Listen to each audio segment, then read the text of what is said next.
All right, good morning. Good morning, Dressman. Good morning, Akinyemi. Good morning, Andrew. Good morning, Benedict. Good morning.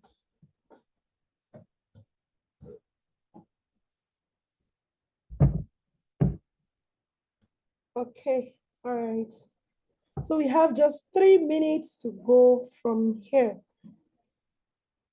Please, as you are joining in, kindly fill the attendance form.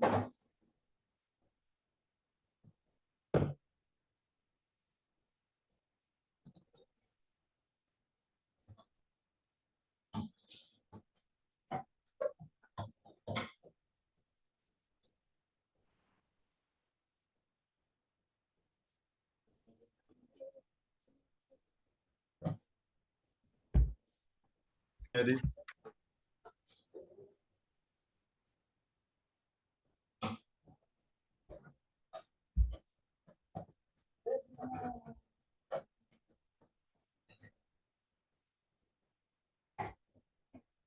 Yes, yeah, cool. Hello.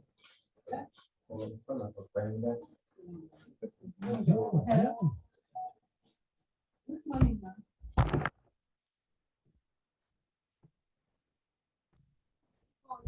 Oh, no, I don't. Yes, on Facebook, yes, ma'am.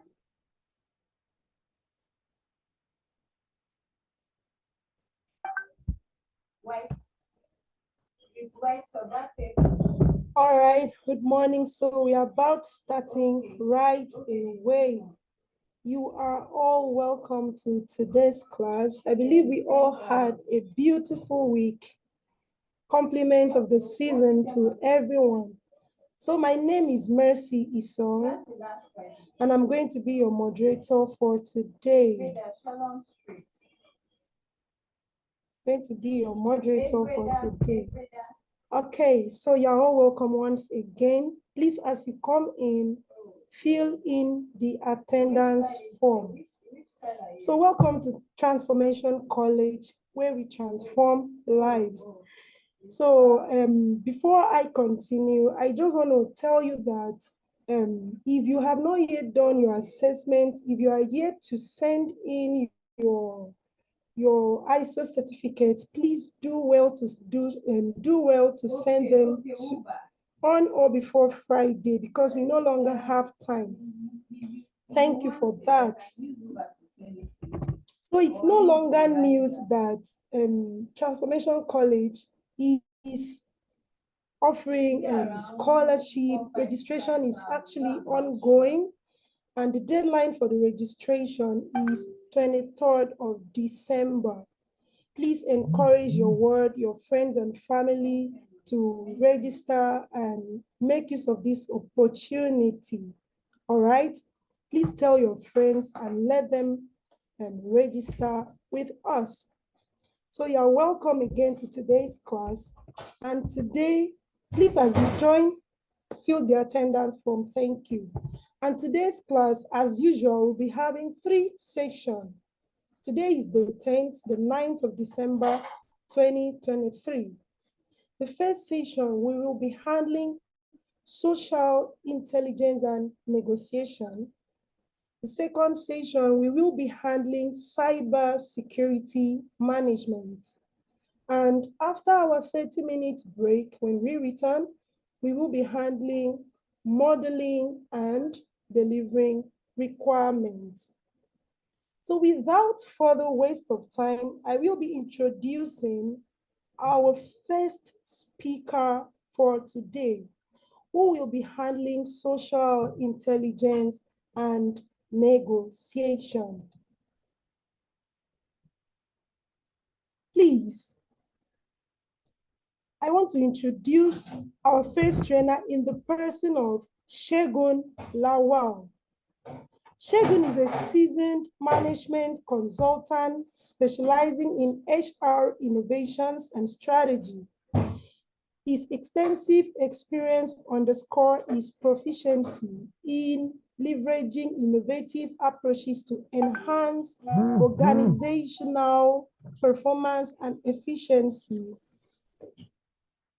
within, please, sorry for that.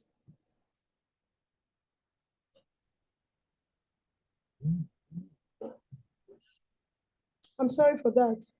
His extensive experience underscore his proficiency in leveraging innovative approaches to enhance organizational performance and efficiency within the realm of human resource management. He has worked at top management level across various industries, shaping high-performing teams and delivering value through people-focused programs.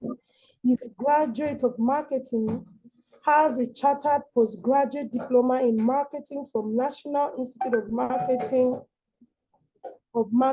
of Nigeria, and holds an MBA in human resource management.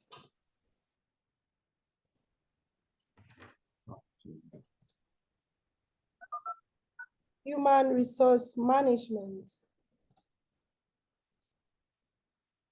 He's a member of National Institute of Training and Development, also a member Chartered Institute of Human Resource Management, Nigeria. Segun has undergone several training in HR management, business analysis, and leadership. Segun is a facilitator and has trained many youths, graduates, and professionals in leadership, HR management, soft skill training, entrepreneurship, and capacity building programs. He has served as a panelist with Financial Institution Training Company, FITC, for staff promotion exercises.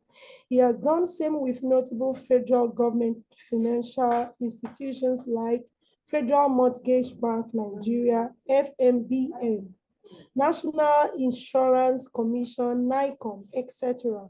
Segun has worked on several training projects with the Central Bank of Nigeria, CBN, Nigeria Deposit Insurance Corporation, NDIC, Transmission Company of Nigeria, TCN, Nigerian Civil Aviation Authority, NISAL, Nigerian Society of Engineers, NSE, NISAL, to mention a few. Segun is a facilitator with Piston and Fusion Business Academy, Lagos, Training Heights Limited, Abuja, FITC, Abuja. He was also a facilitator for the Young Africa Works project implemented by IATA and funded by MasterCard. He is a director at HSF Foods Limited, the chief operating officer at Medovolt Healthcare Limited, specializing in recruitment, training, and capacity building for healthcare institutions. The Vice President, Family Bond Helping Hands Foundation. Segun is the lead consultant at Wisdom Scroll Consulting, Abuja. Please, with our thunderous clap in the chat room, please let's welcome our first trainer for today in the person of Segun Lawal. You're welcome, sir. Please, you can take it off from here. Okay, thank you, Messi. It's nice to be here. Please, can you hear me very well? We can hear you, sir. Thank you very much. Let me just share my screen. I'm happy to be here, and I count it a rare privilege to take this course, and I appreciate the management of Transformation College of Business and Technology. I hope we will have a smooth learning time together, and by the grace of God, we'll be able to take things to the next level in the way we live. If you can hear me very well, and you're sure you're ready to learn, can you type in the chat box, I'm ready to learn, I'm ready to learn, I'm ready to learn, I'm ready to learn. Just help me chat that. If you can hear me clearly and you're with me, just chat, I'm ready to learn, I'm ready to learn. Thank you, Daniel. Thank you, Andrew. I can see Adekumbi. Yes, Austin, nice. Olushola, good. Olusegun Motosho, Emmanuel Grace, Salam, excellent. Agnes, Odetola, good. I'm ready to learn. Okay, for this session, thank you, thank you, thank you. I can see all that. For this session, we'll be having two approaches. There are three approaches to learning taking this session. First, you learn. Second, you unlearn. And thirdly, you relearn. First, you learn. Second, you unlearn. And then the third, you are ready to learn, unlearn, and relearn. Okay, that's the approach. You learn, you unlearn, and you relearn. Okay, so we'll be taking social intelligence and negotiation skills. Now, I want to tell us that according to a Forbes publication, by the year 2020, we're in 2023 now, 24, 25, 26, 27, 28, 29, 30, it has been established as one of the factors uh, uh, to getting a job will be soft skills. So it's no longer going to be capitalized on just technical skills. And you can see the trend gradually. It's going to be about soft skills. And soft skills are what you learn with time. And your soft skills, I mean, you keep learning, you keep working on yourself because it's about the untouchable part of you. Okay, so social intelligence and negotiation skills.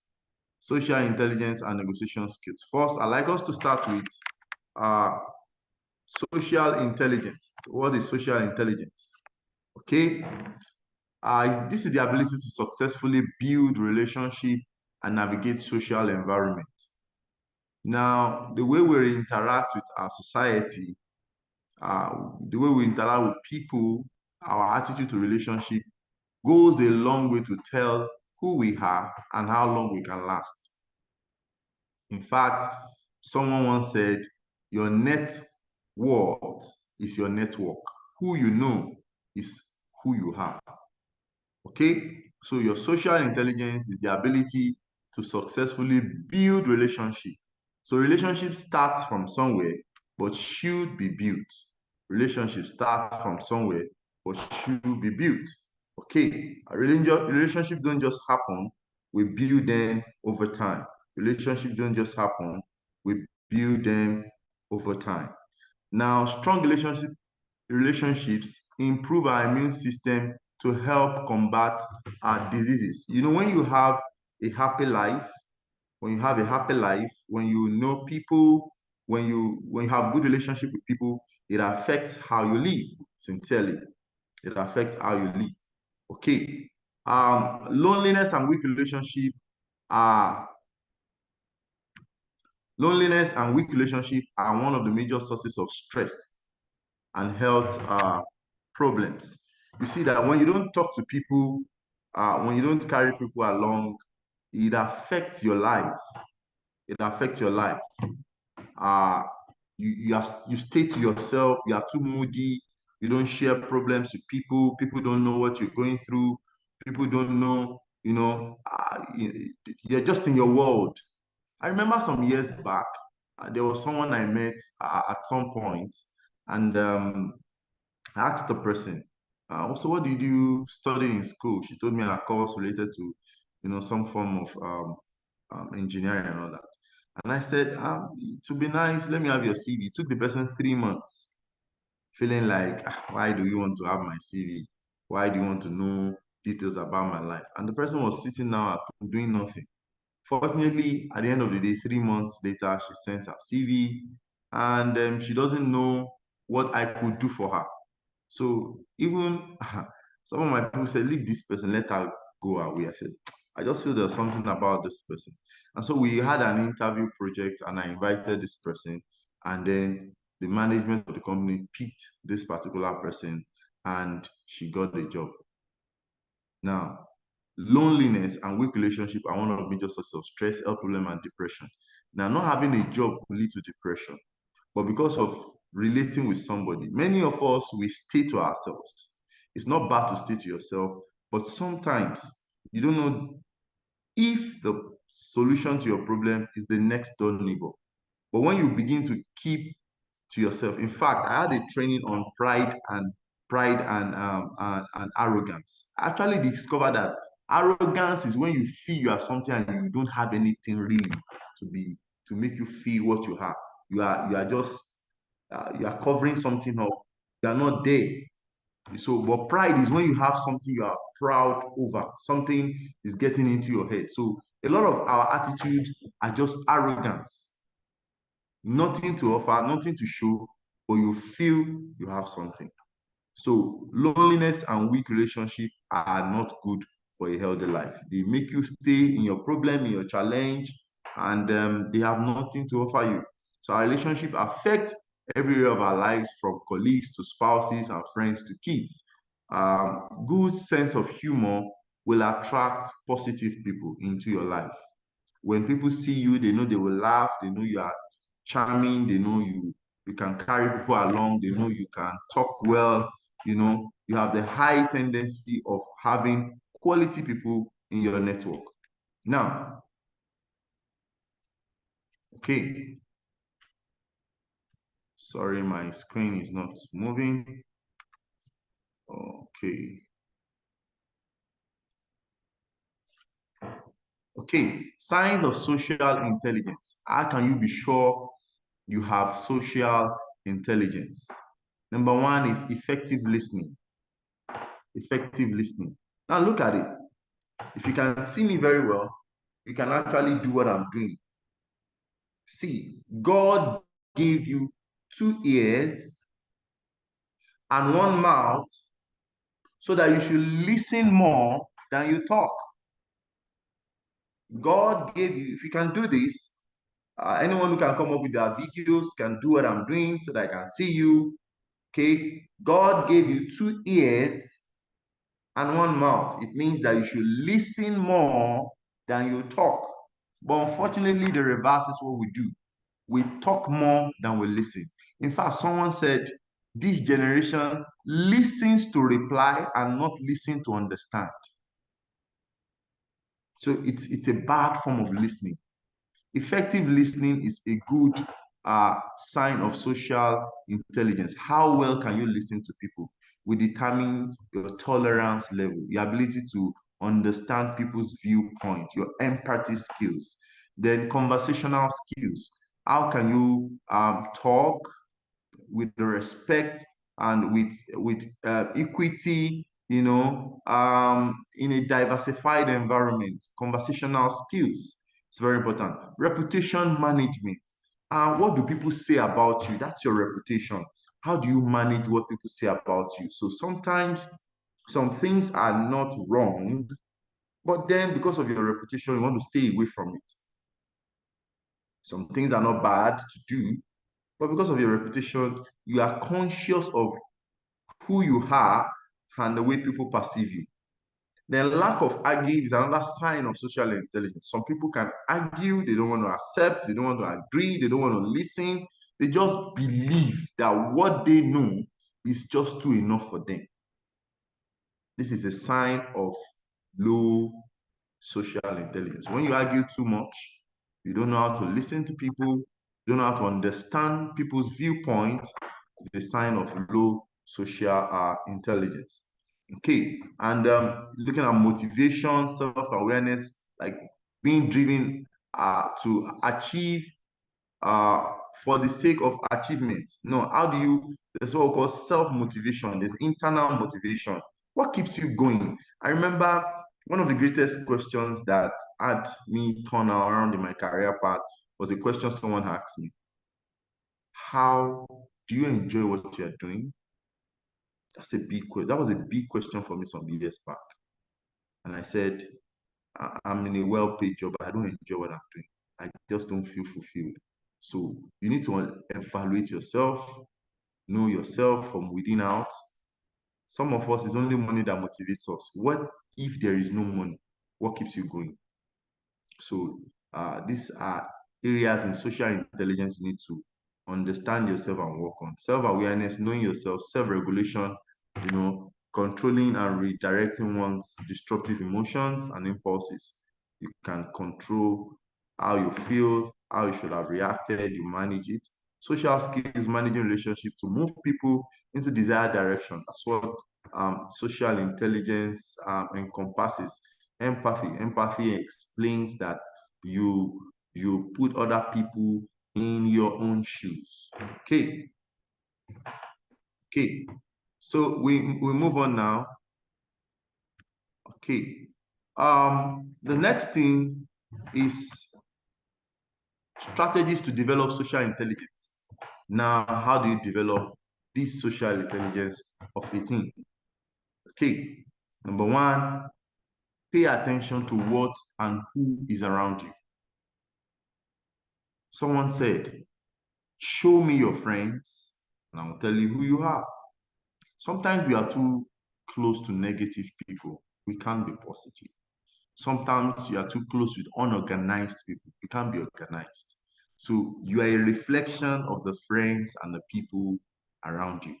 Now, work on increasing your emotional intelligence. Simply put, we'll be talking about emotional intelligence because of this lecture. Simply put, emotional intelligence is adding sense to how you feel. When your emotions are not right, destabilized, how can you sensibly manage it? These are strategies to develop social intelligence. Another thing is respect cultural differences.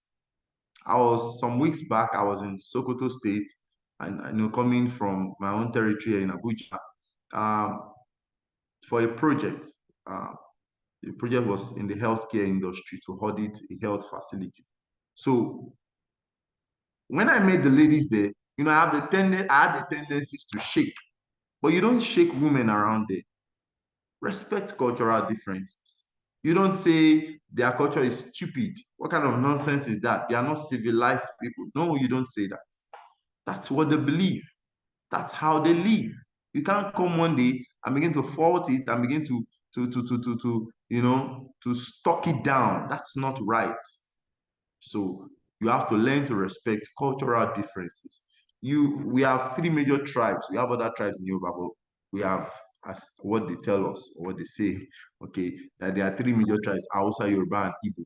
A typical Yoruba man commands or attracts a lot of respect.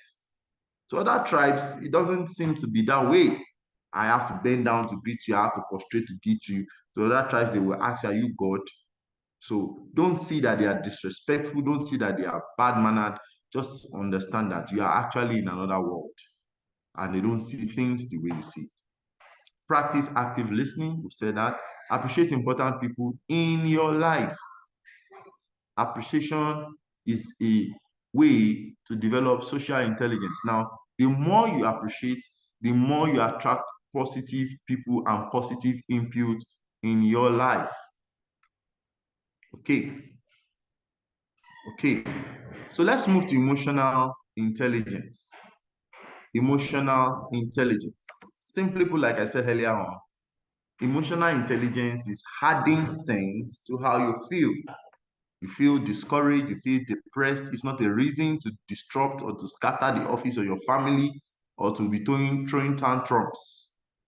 How sensible do you behave when you are not happy, when you are angry? And one of the toughest emotion now disruption or challenge is anger. Many of us, when we are angry, we lose it. So how will I help you to manage anger today in emotional intelligence? Number one, just understand your anger flags. It's what we call anger flags. What does anger flag mean? Anger flag means that when you are angry, what do? Some of us, you start shaking. When you start shaking, know that you are angry, then talk to yourself. Shegun, calm down. Shegun, take it easy. Shegun, don't talk. But there's a saying in my place that if the day a madman knows that he's mad, that's the first step to healing. You see, what madman said, what am I doing here? Why am I this dirty? Something has happened to the madman called healing. So when you begin to know you when you are angry, you begin to you'll be conscious of how you react when you are angry. But when you don't know when you are angry, say, sorry, I didn't know. I was angry then. I was not seeing well. But when you know that, okay, when I'm angry, I begin to shake. I begin to um, I begin to vibrate, or water begins to come out of my eyes. Some people, they begin to sweat profusely. Some people, uh, they begin to nod their head, shake their head. They're just destabilized. Some people begin to hold their fists hungrily, ready to blow anything, blow anyone. Some people begin to walk up and down. Once you know your anger flag, your point of being angry, and you begin to talk to yourself and manage it, you can come out of anger. So emotional intelligence refers to the ability to perceive and control and evaluate emotions. So perception, it's an ability. You perceive what's going on. What can I call this emotional state of mind? You control it, then you evaluate it. Now, it's not just in yourself. It's about you being able to manage your own emotions and that of others.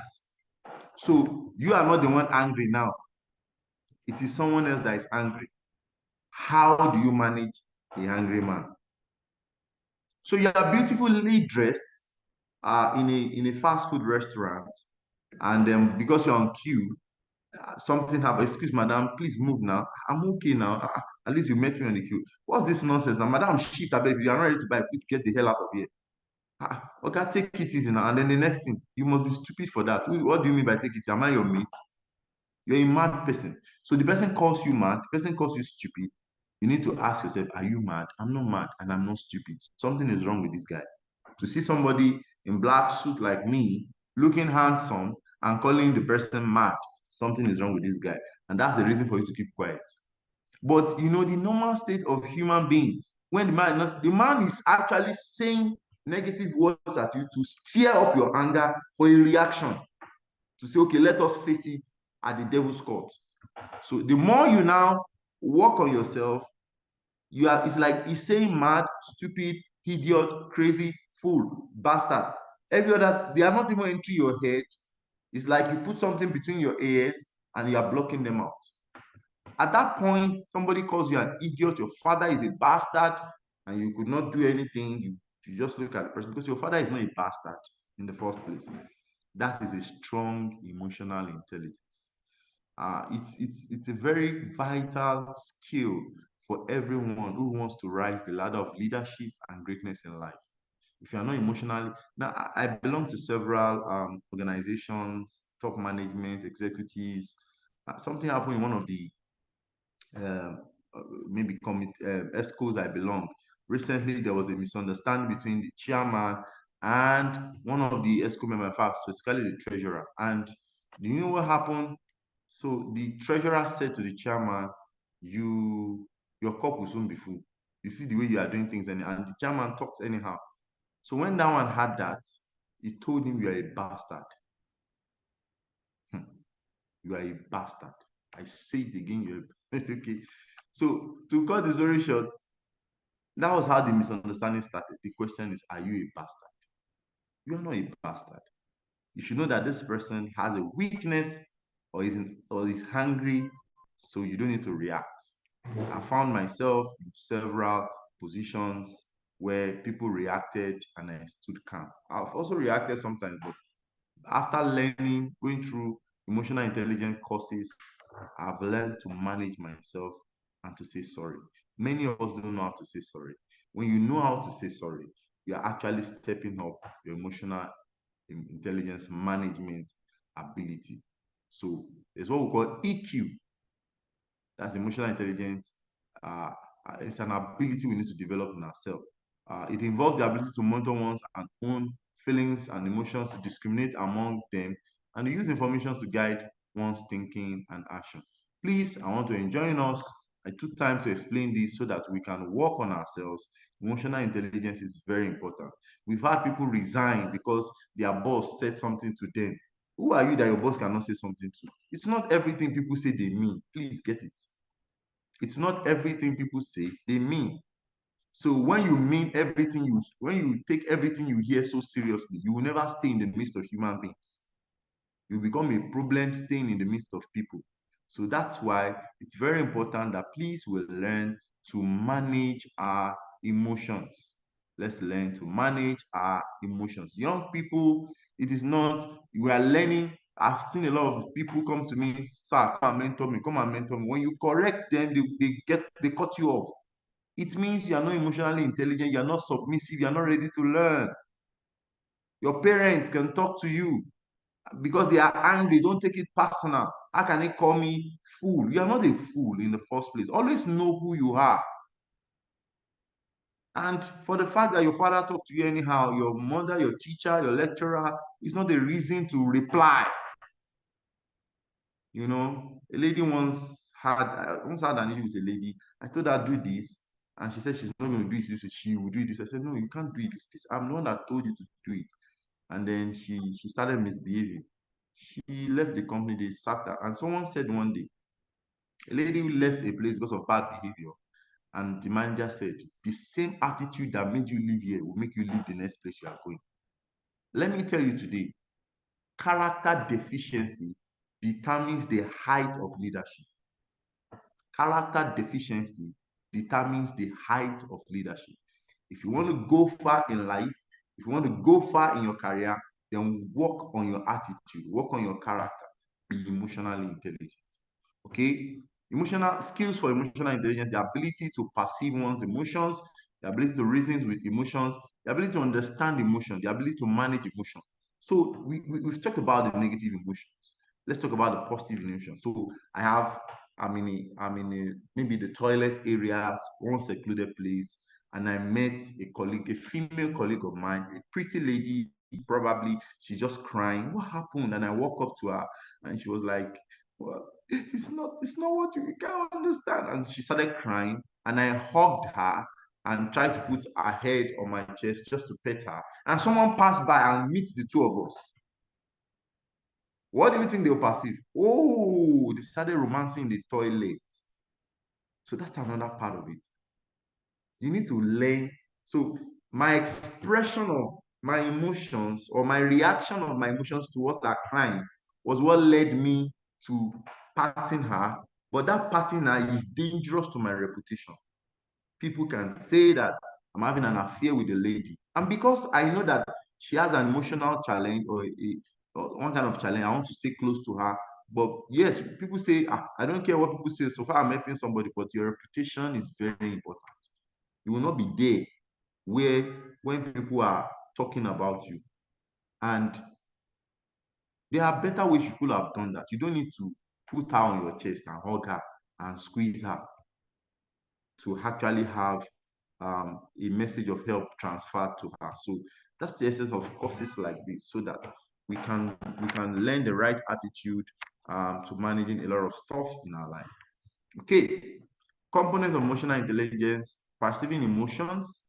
We are looking at what does emotional intelligence entail. Understanding emotion is to perceive them accurately. In many cases, this might involve understanding non-verbal signals such as body language and facial expressions. There are three dimensions of communication. We have what we call verbal communication, we have non-verbal communication, we have paraverbal communication. What is verbal communication? What people say. People can talk angrily, people can talk when they are happy. The non-verbal is they are not talking, they are giving gestures. So one of the strongest communication factors or type of communication is not what people say, it's what people are not saying. Like, people can be saying what they don't mean, and they can mean what they don't say. So it's very, very important for us.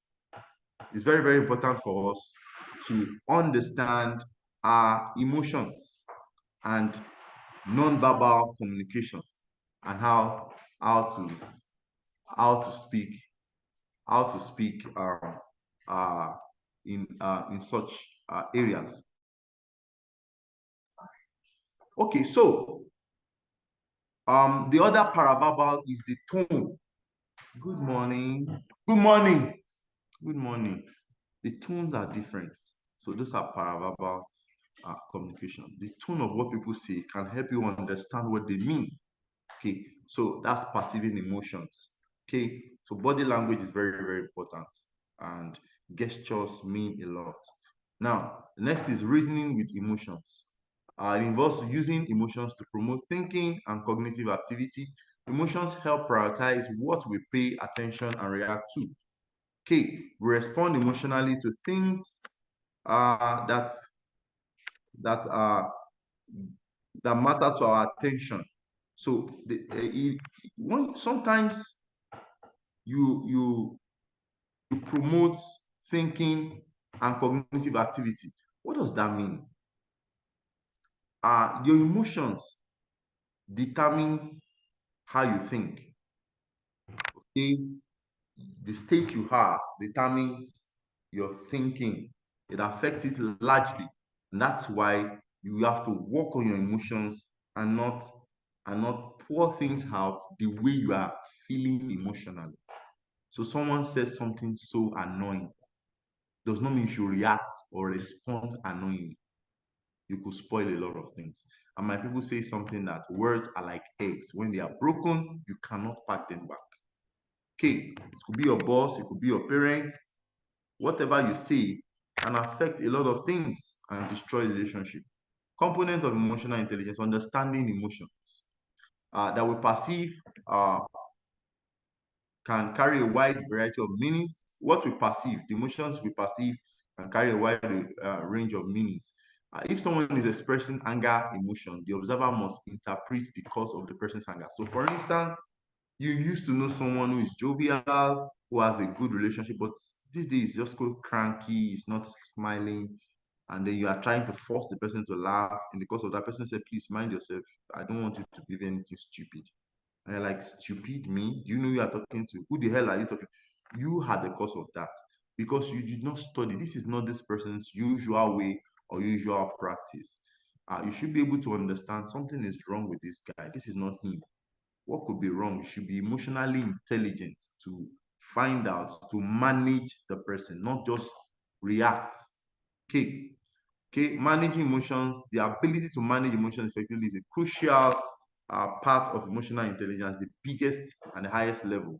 Regulating emotions and responding appropriately, as well as responding to the emotions of others, are all important aspects of emotional intelligence. So you manage emotions. Like I said, you are angry is one, you are happy is one, you are indifferent, you are disappointed.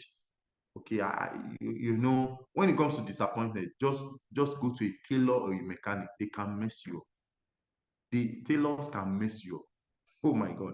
And when they mess you up, they want you to like do whatever you want to do whatever you want to go to your extreme. They are ready. I just don't know. I don't know. Maybe it's part of that job anyway. Okay. So we move on. The next thing is habits of emotionally intelligent people. What habits do you find in emotionally intelligent people? Emotionally intelligent people pay attention to what they are feeling. You should understand how you feel. You should. Okay, so we are saying that sometimes you react sharply and not in a fair way. You should be able to say sorry to manage your reaction. We are not saying that you must be perfect. You're angry. You must not be angry because they say emotional intelligence. You are a human being. You have you have enzymes flowing in you. You have uh, you have a system. You have blood in you. So you are an emotional being. You have to react. Okay, but we are saying that manage your um, reactions. That shows how to what extent you are emotionally intelligent. Okay, your IQ is different from your EQ. Emotional intelligence is different from intelligent quotient. You can be very intelligent, but you are emotionally not sound. They are two different things. And the height of leadership, depends on how emotionally intelligent you are. Your social skill, the people in your network, is a function of how emotional intelligent you are and how you can attract the right people. So your actions that attract the right people is not the actions that sustain the right people in your framework of relationship. So it's not what bring people that keeps them. Okay, you might be nice to talk, but you might not have relationship management skills, and that's why this course is coming today. Okay, Okay, so habits of emotional intelligence people, they understand how other people feel. We mentioned that they are able to regulate their emotions, they are motivated. So that somebody say you're a bastard, you are stupid, you're a staff from that, you're an employee on that an organization, you don't know what you are doing. Which school did you even go to? Are you sure you're a graduate? We've had things like that. We've worked with people like that. Okay, we've had things like that. It doesn't mean that you have to react. Okay, it doesn't mean that you have to react to people like that. Okay, you must learn to be careful to not. The factor here is the relationship you have started, you have built. That one incident or one crisis should not destroy all. Even if you want to part with people, there is a way you can part peacefully with people. We are not saying that relationship our friendship is a choice. We are not saying that because emotional intelligence, everybody must be your friend. No, friendship is a choice. It's not everybody that has to be your friend. But we are saying that you cannot but have itches here and there, reactions. So you need to manage uh, uh, your emotions correctly. Okay. Now they have great. We are saying that they have great. Let me see that. I think something just looking okay. They have great social skills, relationship skills. Huh. Okay. They are willing to and able to discuss feelings with others. They are able to correct and identify the underlying causes of their emotions. They're able to correctly identify the underlying causes. So you can ask yourself some questions. What's wrong with me? Why am I like this? What's going on? What's going on? What's going on? I don't like the way I reacted. What's going on? Why am I like this today? We want to identify whatever is the cause, and that's a good skill. That's a good skill. But you don't just leave relationship. You don't leave your reactions open. And you talk to me like that. That's why I'm talking to him. To hell with him. Who the hell is he? No, that's not a sign of emotional intelligence. Now, we said, sorry, I need to clear this from my screen. Being, oh, I can't see that. Okay, sorry. Let's clear something from my screen. Being low on emotional intelligence.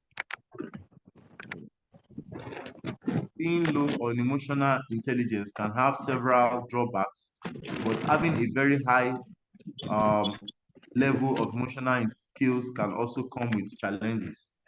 Okay, research suggests that people with high emotional intelligence may actually be less creative and innovative. If you cannot manage your emotions, be less creative and what? Innovative. Highly emotional intelligent people may have had someone needs to mute his mic. Hey, highly intelligent, emotional people have a hard time delivering negative feedback. Now, research has found that emotional intelligence can sometimes be used for manipulative and deceptive purposes. Okay, so what does that mean? Manipulative and deceptive purposes. Some people can deceive you, but they are lying. So they know how to manage emotions. They don't want to be angry. They don't want to see they don't want you to see how they feel. So you also have to be very careful. Okay, emotional intelligence can be used in many different ways. Some different ways to practice emotional intelligence include being able to accept criticism and responsibility. Please, this is very important. Some of us, when they criticize us, you have emotional imbalance. You will just react negatively, and there are two types of criticism: destructive criticism and constructive criticism. When somebody tells you that this is what do you think you are doing, don't take it personal. It might be an area you need to look into carefully to get a way of correcting yourself. So being able to move on after making a mistake is one of the different ways of to practice emotional intelligence. Being able to share your feelings with others, being able to solve problems in ways that work for everyone, having empathy for other people, having great listening skills, knowing why you do things you do, not being judgmental of others. Don't judge others because the person behaved this way. There could be a reason. I had a case when I was consulting for a company. The lady actually played the fraud. So I had to call her. What happened? She said, sir, I needed money. yes, it's not a good reason to steal. But she said my grandma was sick. So she now had to open up. She said, the reason why I flare up, get angry like that is that I used to have a relationship with a guy. We wanted to marry, they were staying together. That's what we call Abuja marriage, you understand. So she said she went to work Sunday only to come back and meet this guy on the bed with another lady. So she was mad. So she felt heartbroken. So many of us are heartbroken and we are carrying a broken heart all about, and you refuse to discuss it with somebody.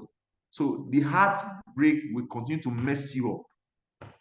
You won't be able to take reactions. You'll be able to take criticisms. You take things personal. That will not help you to go far.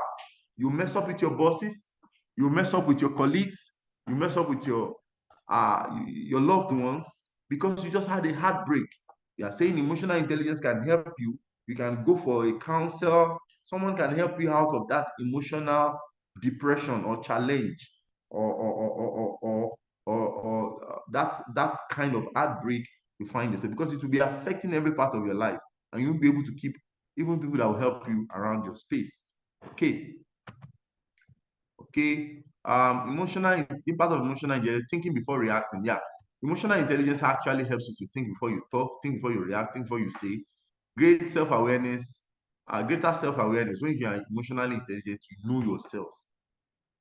You know that when it gets to this point and I'm angry, I can misbehave. So let me not be angry here. Let me manage myself.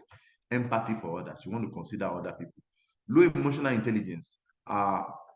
You know, low emotional intelligence refers to inability to accurately perceive emotions in both yourself and that of others. What are the things that comes up in that? They are always low emotional intelligence. They always have to be right.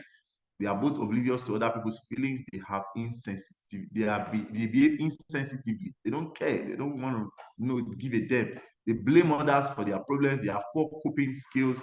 They have poor emotional outbursts. They struggle with relationship. They turn conversations towards themselves. Okay, negotiation skills. Welcome to negotiation skill course. Although people often think of boardroom suits and $1 million deals when they hear the word negotiation, the truth is that negotiation is not all the time about in the boardroom. Okay, it's more than that. Business success requires training and discipline and hard work. But if you are not frightened by this, the opportunities are just as great today as they have ever. By David Rockefeller, sorry. What is negotiation? If you can hear me, I want you to just say hi on the chat box. You can hear me, you're following me, just type hi, hi, hi, hi, hi, hi. If you are with me, type hi, hi, hi. Yes, Folashade, well done, thank you. Yes, yes, yes, yes. Thank you very much. Thank you very much. Thank you very much. Okay. Thank you, thank you, thank you, thank you. Okay, letting another party make the first offer, it might be just what you are planning to offer yourself. Okay, getting prepared. Before you begin a negotiation, please let's pay attention to this. Before you begin a negotiation, you need to define what you hope to get out of it. So set your objectives right. Prioritize your objectives. Know whatever you are attaining to achieve, what you will settle for, and what you consider as unacceptable. This is what I will take, this is what I will not take. You also need to prepare yourself personally. The key to personal preparation is to approach the negotiation with self-confidence and positive attitude. So you must understand the transaction, you must understand where you are going, you must assume terms that could come out along the way. And you know the aspects you will not take or you don't want. Laying the groundwork. Consider other aspects of the preparation, setting the time and place, establishing common ground. Then you create a negotiation framework. Have principles in place. If you allow uh, them to be compromised, then you already have put yourself in a position. Now, if you hand over the walking stick of negotiation to the other party, they will give you the direction and you might be forced to take what you did not plan to take. So that's why you must have prepared. They say poor preparation will attract, poor planning will attract poor performance. So you plan negotiation. You plan negotiation. So that's why you ask questions like, what if? What if they say, what if they come up like this? You already have an answer. And sometimes you need to be diplomatic in negotiation. Okay, first phase, exchanging information. The first phase, the negotiation involves, an exchange of information. Both sides state their position on the issues being addressed in a non-confrontational way. So this is what we are looking at. This is why we got here. This is our own part of it. This is what we can do. The tricky part of this phase is deciding what to reveal and what to hold back. So they might not say everything to you, but they are saying some things. And then watch non-verbal communication. Okay. The second phase is bargaining. So the first phase is exchanging information. The second phase is bargaining. It's what almost people mean when they walk, they talk about negotiation. Let me tell you, for instance, in marketing, we have what we call haggling. That's what we call haggling. What does haggling mean? In Yoruba, Hebrew, Hausa, we have three different approaches of haggling. If you want to buy something from an Hausa man, he will tell you how much you want to pay. If you tell him, Oga, he will tell you how much. If you ask him how much, the Hausa man tells you is 2,000 naira. You can say, Oga, it's 700 I have. If the Hausa man says it's 900 albarika, albarika, at that point, you will not see, fall down and die, you cannot go below that. If you want to buy the same thing, which is 800 from Igbo man, he will tell your guy this thing is 450. So in your mind, you will like, he said 450, how will I price this thing to 800? The man is just expecting you to express your negotiation skills, or your ability to in haggling. If you now say, oh, Gaba, nah, this thing is too much now, how much did they sell for here? You now begin to negotiate downwards. If you know how to price an Igbo man, well, you get it at 800. But in your mind, you're like 45 to 800. My friend said he bought it 800, 45. So different people. Yoruba man, the first thing he will tell you, Olongbo, he will swear, Olongbo. So he will do everything to convince you that this thing he's saying, he will tell you is 1.5. If you now say, madam, is 1,000, you haven't even said it on it. You say, madam, even we said we don't see and buy that price. So you feel, it's true. They can't buy, so haggling. So if you have those things at the back of your mind, it helps you in negotiation. That people bring something big doesn't mean that you can't beat it down. Even in HR, we do that. Somebody will tell you, how much do you think we can pay you? We will tell you, the list is 500,000. You're like, 500,000. And the MD say, tell him 200. You say, no, guy, this one does say 500. But when you go into conversation, I say, okay, you see, for this position, what we have is 180. You say, no, might not take. Okay, we can take another person. The same person will not take the 200,000 job. So these negotiation skills are very, very important. Okay. The third phase is then about mutual gain. The parties negotiation should focus on their interests. Everybody in negotiation, everybody has interest to cover, and which you must honor and respect. Okay. The third phase is closing. You close the deal. The final phase of negotiation is the time for reaching a consensus. In selling or marketing, we call it buying signal. When you see a buying signal, it's a time to strike in. Okay, so when you come into negotiation, your head must be working fast. You must know the face we have. You must so sometimes when you have to give a report, you must understand the stage in which the negotiations are still ongoing. So initiation, negotiation phase, and then when it comes to the closing stage, we talk about mutual gain. Second phase, the bargaining point. Then when it comes to the closing stage, it is a little hard in this phase. You can ensure that negotiation is active, achieves its desired results, which is those goals you have set from the onset. Okay, negotiation outside the boardroom isn't just something that takes place in conference room. It's about powerful forces aligned either of a table. People have information, have informal negotiations with their co-workers, merchants, and what have you. Okay. So negotiation on behalf of someone else, when you begin such a negotiation on behalf of someone else, you need to have a clear idea of your walk away price, WAP, walk away price. And then, so what you have to get from the person you're negotiating on this behalf, what are you what's the walk away price, and then the concessions you have permissions to take or make.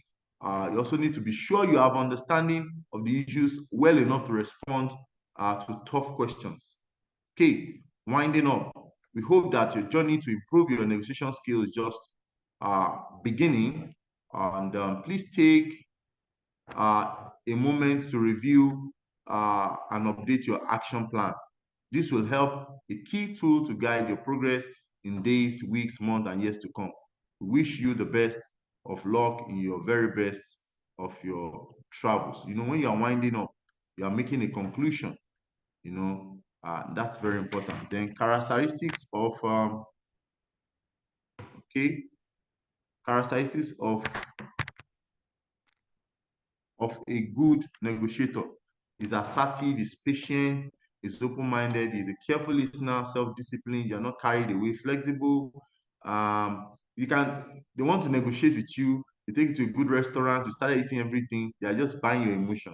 And then you give up into giving into their own side of it. Then you are highly ethical. You know the ethics, you respect others, you are prudent, you are considerate, you are confident, you are decisive, you are persuasive. Okay, you can persuade, you know how to talk and not start quarrel. Okay, okay. Success usually comes to those who are too busy to be looking for it. Success usually comes to those who are too busy to be looking for it. So I want to ask you, what are you looking for? The essence of this course is to make you a better person. These skills that we have discussed are to help you in enhancing leadership, in enhancing, soft skills, in enhancing productivity, in enhancing capabilities and abilities. You know, in people, there are three things you buy: knowledge, skill, and ability. Knowledge, skill, and ability. You want to marry a lady, it's not about the color, the beauty, the shape, it's about the content. So marry, look for the content and not the container. So we are helping you to build content and not just a container. Okay, seven elements of negotiation. We've talked about that. Okay, so level of negotiation: interest. What do the parties want? You must know that. Options: what are likely areas of agreement? Alternatives: legitimacy, communication, relationship, and commitment. Okay, what is the ban?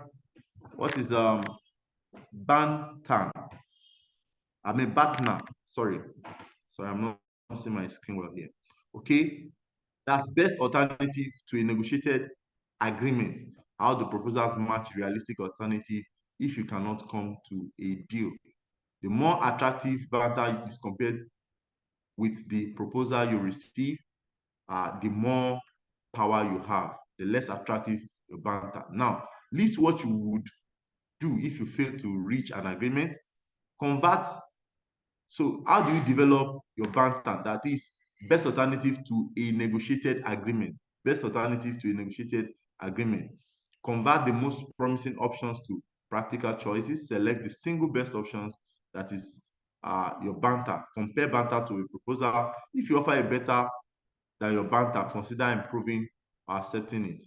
If an offer is worse than your banter, consider rejecting it. If they will not improve their offer, consider exercising your banter. Okay, tips to help negotiating successfully. Just have 3-4 slides more. Don't be afraid to ask what you want. Shut up and listen. Just listen carefully. One of the things we'll take home from this training is that learn to listen. Do your homework. So find out things. Know much about what you want to negotiate about. Always be willing to walk away. Okay, if they are not coming to a good time. Don't put yourself in a box. Don't be in a hurry. Aim high and expect the best outcome. Focus on other side's pressure, not yours. Show the other person how their needs will be met. Don't give anything away without getting something in return. So don't lose all.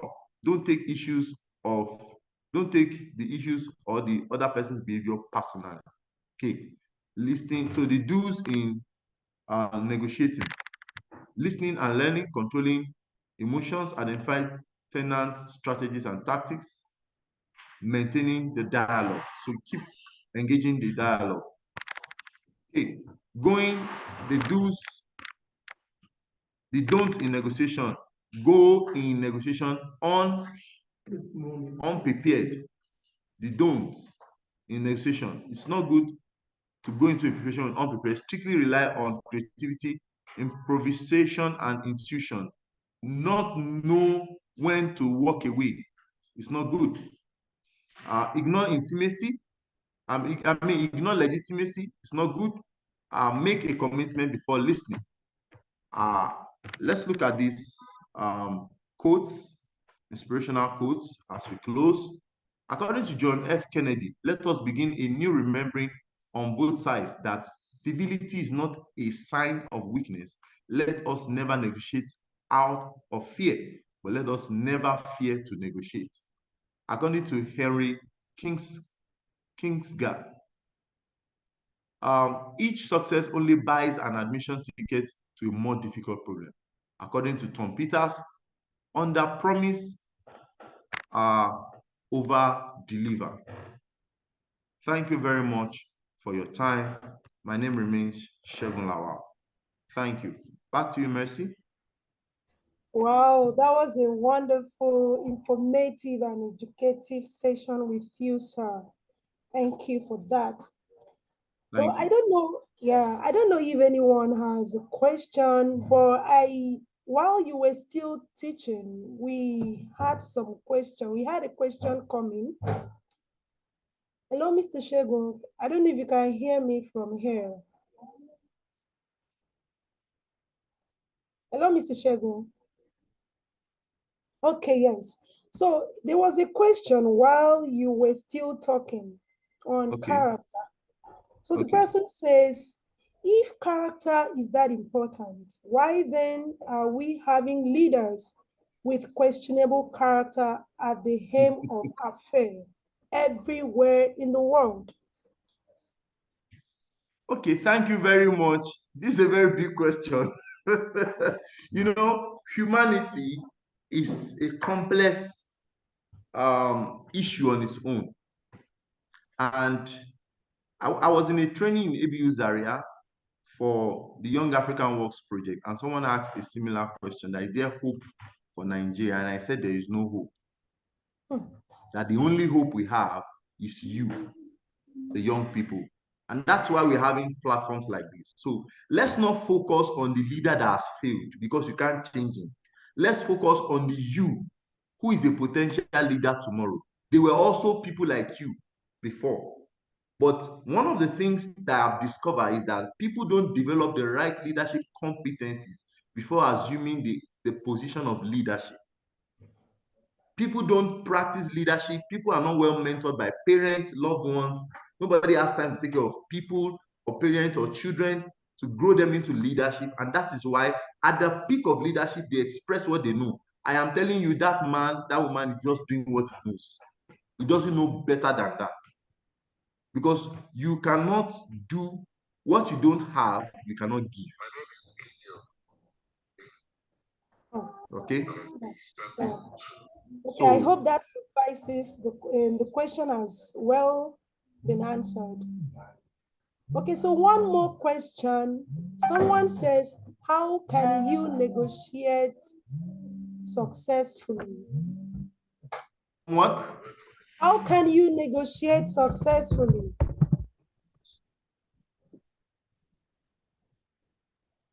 We have talked about the negotiation skills.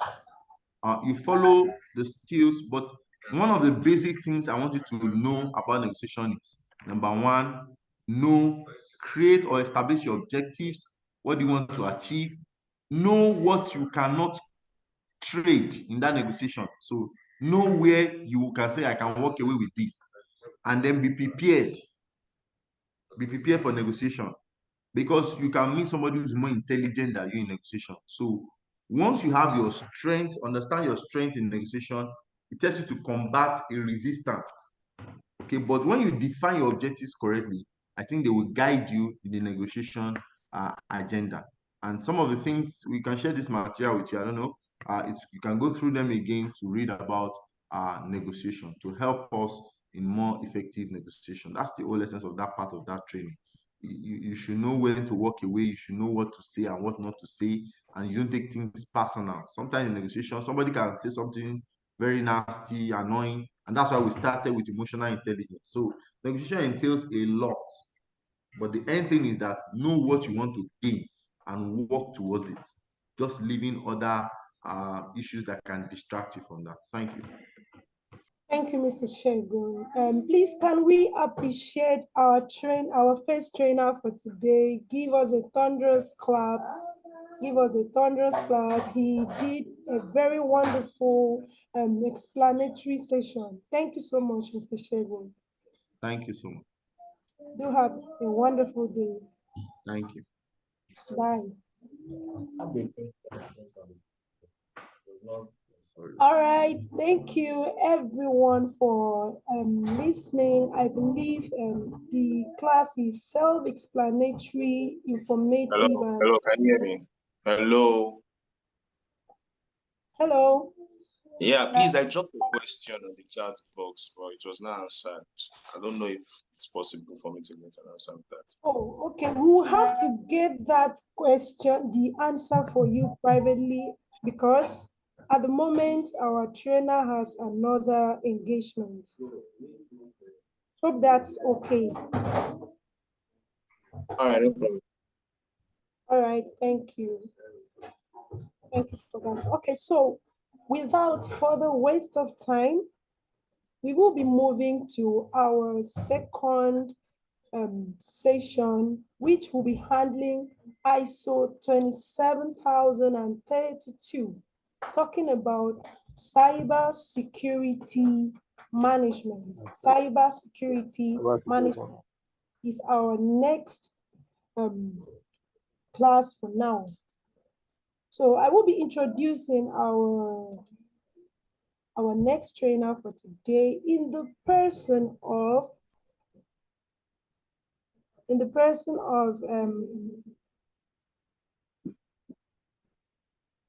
Justice Everest.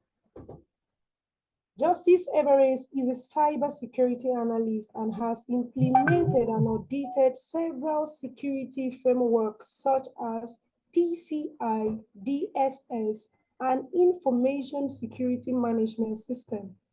He has also led training on these frameworks and more, like ISO 27032 and NIS, CSF. He is passionate about the safety and privacy of critical data such as customer account details, financial data, or intellectual property. Please, let's make welcome our next trainer for today, who will be handling cybersecurity management in the person of Justice Everest. Justice, please, you can take it up from here. Okay, morning. Can everyone hear me? Yes, we can hear you. Good morning, good morning, good morning. Okay, thank you for the introduction. So our time is already 5 minutes gone. So I will just share my screen and we'll take it up from there. Just give me a second.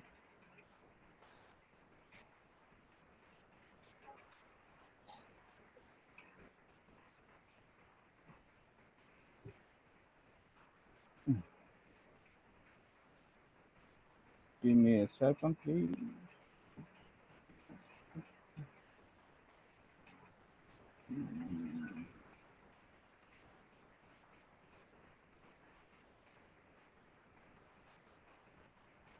Okay. Please, if you can see my screen, just let me know.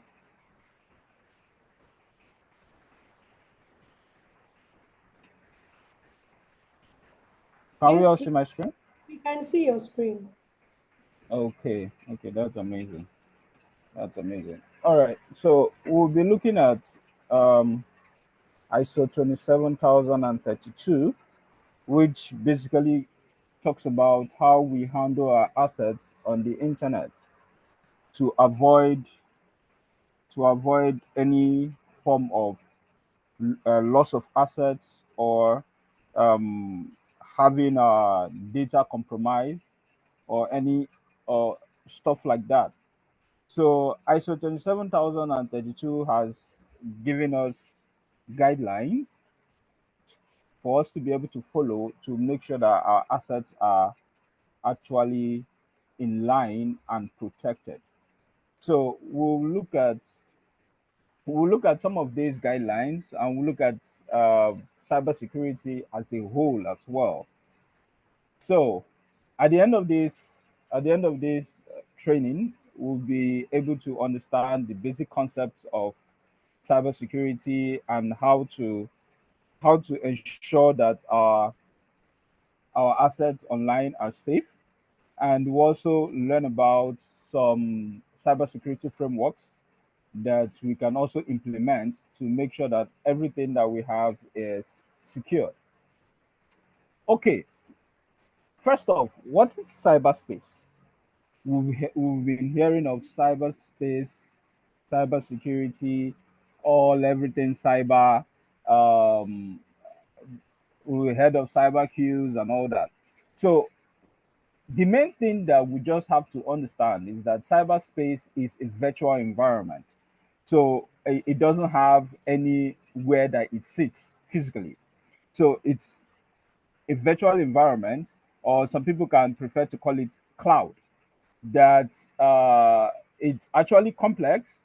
It just contains connections of your device to another person's device. Whatever data you're sending from your device to another person's device is contained in cyberspace. So all of this is what makes up cyberspace. Without leaving out the most important part, which is the people, the organization. So whoever that initiates this transactions or activities in the internet is also part of a cyberspace. So now, this cyberspace is a large space. Is a large space that have a lot of network coming in and network going out, traffic coming in and traffic going out. So how do we make sure that what we send out is actually what the receiver receives? How do we protect the integrity of our data? How do we protect? How do we make sure that whatever that we say that it's confidential is actually confidential? So that is where cybersecurity comes in.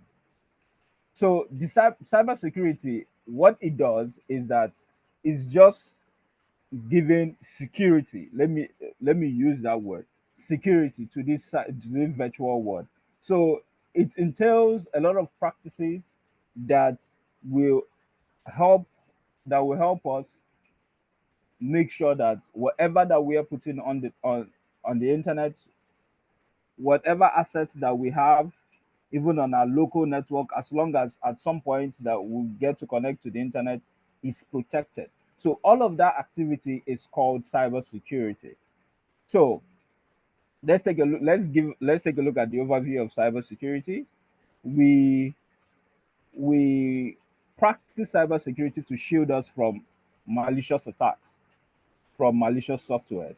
So a lot of people, like, if you check on the internet right now, if you have if you have if you have an antivirus that that gives you a report on the bots that crawl on the internet right now, you can see that the attack is forever ongoing. It doesn't stop, whether at night or whenever. So if your computer or whatever device that is connected in the internet, or rather to the internet, is vulnerable, that vulnerability can be exploited. So the vulnerability can be exploited through the use of malicious softwares, which most of us know as viruses, trojans, worms, and all that. So if there's a vulnerability that is found in our devices, that device can actually be exploited by a malicious user. So another another reason why we should practice cybersecurity is to safeguard ourselves from social engineering attacks. So, what is social engineering? Social engineering is when somebody tries to, I'm going to say it as funny as it's going to sound, someone tries to play on your intelligence so you can, whether knowing or unknowingly, divulge some sensitive information.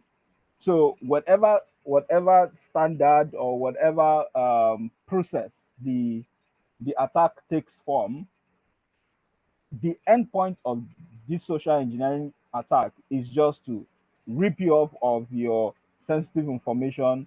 And when those sensitive information is put together, they can actually have access to your device.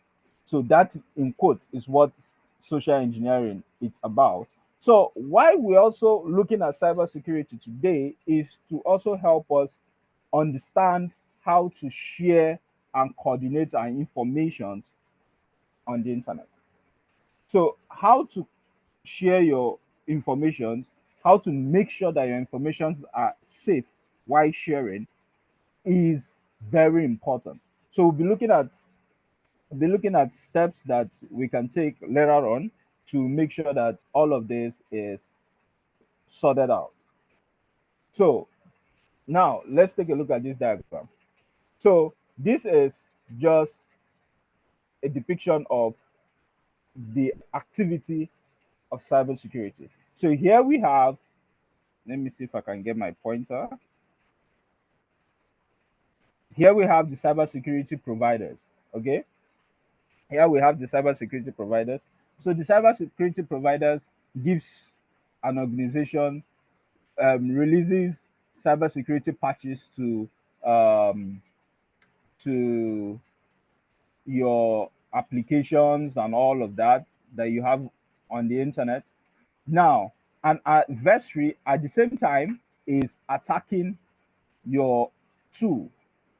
So, and at the same time, all of these are factors that in a way can affect whatever you are doing. So when to cease and subsequently commence operation following investment in cybersecurity. So all of this is just a depiction of what cybersecurity can do for you. So moving on, because we have a lot to cover and is so much less time. So we have cybercrime and cyber safety. Okay.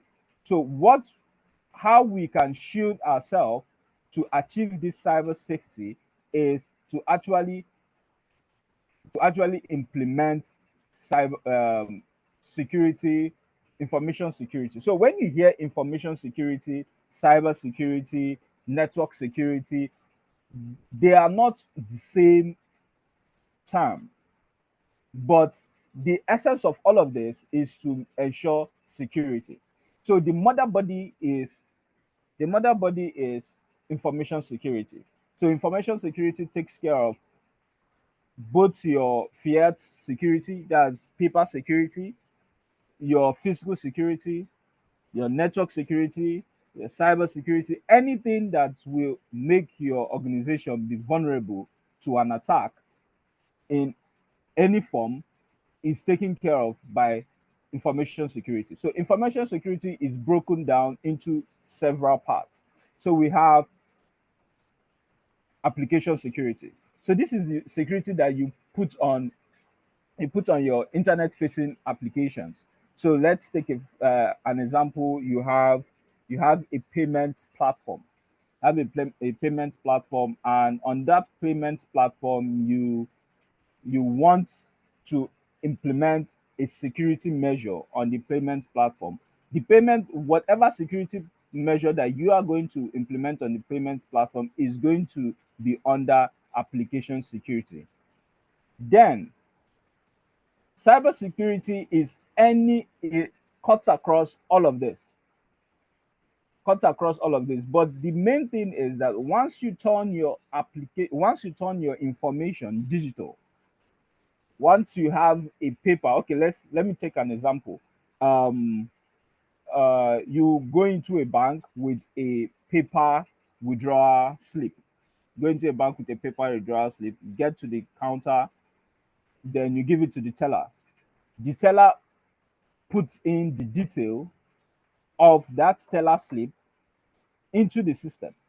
So that transition is transiting from paper to digital. So when it's paper, it is secured by whatever security measures that the bank has put in place under information security. But whenever it turns digital, it transforms to cybersecurity.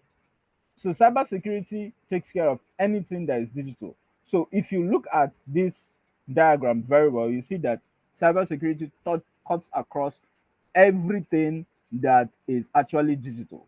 So you have your application, which is digital, have your network, which is also digital, and you have your internet security. So now somebody might ask, what is the difference between network security and internet security? So when you have network security, you are talking about you're taking into cognizance your organization topology, your organization network topology, how your organization has been able to implement their network. So for laptop A to talk to laptop B in that organization, there must be some sort of network security to make sure that whenever laptop A sends information to laptop B, it gets to laptop B without interception. So that is network security. But when that network is no longer local, it has to interface with the internet. That's where you have your internet security coming in. So all of this is is called critical information infrastructure protection, or CIIP. So all of this helps you to achieve cyber safety. So please, if you have any question, please just drop it on the chat box, and we will look at that before the before this session ends. Okay, so ISO 27032 came from a body of standard. Okay, so the name of the standard is 27,000. So in 27,000 is actually broken into parts based on requirements. So 27,006 talks about audit and certification of ISMS. Is used by organization providing audits and certification of ISMS. 27,001 is mainly focused on ISMS, which is Information Security Management System. Then 27701 is moving towards the part of privacy information management systems. So, but we are not looking at audit and privacy today. So we are basing this training on information security. So 27,001 is further broken down into 27,002, 27,003, 27,004, 27,005, and 27,032. So all of these have their uses. So 27,032 talks about cybersecurity. 27,005 talks about ISMS risk management or information security risk management. 27,004 talks about monitoring, measurements, analysis, and evaluation. Then the 27,003 talks about ISMS guidance. The 27,002 talks about information security controls. So all of that is broken down. So 27,002 is further broken down into 27011, 27799, and others. So since we are looking at, so all of this we just mentioned now is what the next slide is breaking further down. So 27000 presents a basic concept and vocabularies that applies when establishing an ISMS. So let's take for example that uh 27,000 is the mother standard that contains vocabularies and concepts. So just like I've said, 27,001 talks about the requirements to make sure that your ISMS is in place. Then 27701 is talking about your privacy information management system. Then the 27,006 is audit and certification, just as I've explained in this slide. So because of that, I'll just run through it. So 27,002 code of practice for ISMS, and 27,003 provides explanation and guidance of 27,001. 27,004 provides guidance intended to assist the organization in evaluating information security performance and effectiveness of an ISMS. Then the 27,005 gives us uh, guidelines on the risks, information security risk management. So let's conclude with this 27,032 and 32, which is what we are dealing with today, talks about the cybersecurity guidance on cybersecurity. Then 27,011 talks about, gives us just how to implement our information security controls. Then 27,799 talks about the organization, it gives guidelines for organization information security standards and information security management practices.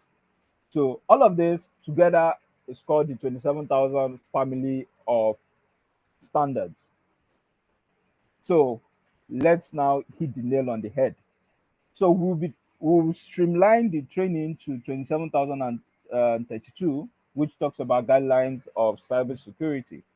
So this standard provides guideline for security practices for anybody that wants to use the internet. Anybody that wants to use the internet, anybody that provides services over the internet, anybody that uses the internet to do any form of business, to make sure that your information is safe, this standard is actually supposed to be implemented. So organizations that implement this standard do not obtain certification. So this framework is just to help you make sure that your information on the internet is properly implemented and is safe. So the international standard provides, yes, we've talked about this, provides guidance to improve the state of your cybersecurity, drawing out the unique aspects of that activity and dependence on other security domains, in particular, information security, network security, internet security, and the critical information infrastructure protection. So all of this, it helps to make sure that any information that you have in any of these domains is safe. So now, this is how to address common cybersecurity issues. So first of all, before we address cybersecurity issues, let's take a look at this word, assets. So when somebody says assets, what we're actually talking about is anything that is valuable. Anything that is valuable, whether to a person, whether to an organization, whether to a nation or whatever, as long as it's an asset, is valuable. So in cyberspace, Assets, when we say assets, we talk about information, talk about softwares, physical assets, services, the people, and the reputation of the organization. So when we talk about information, we're basically talking about what what do you what does your organization run on? What are your processes? Sorry, not processes now. What are the documents that you have? Whether are they confidential? Are they safe? Then your software is, what do you use to make your job easy?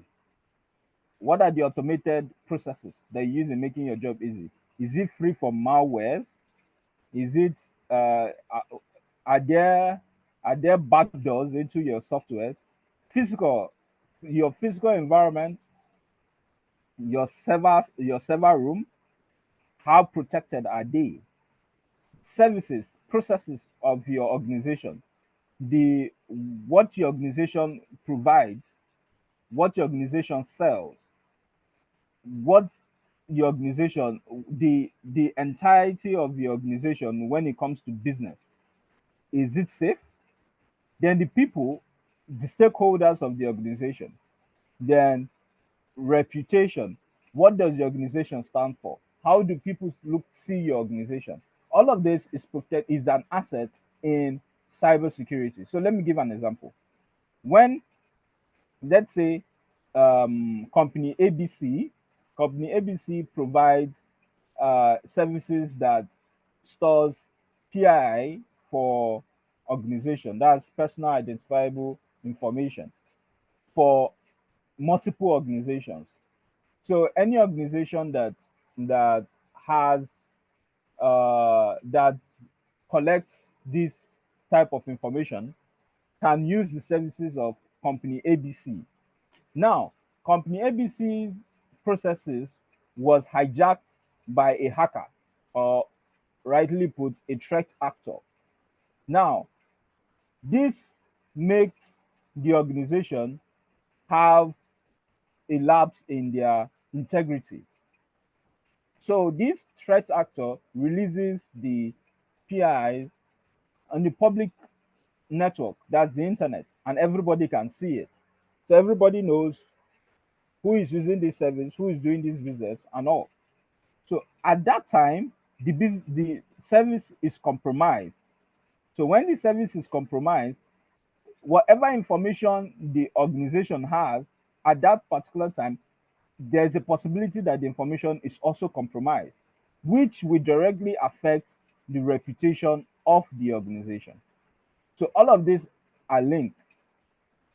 So if your software goes down, if your software is attacked, there is a possibility that your services will go down, or the possibility that the information that you are sending across is not correct.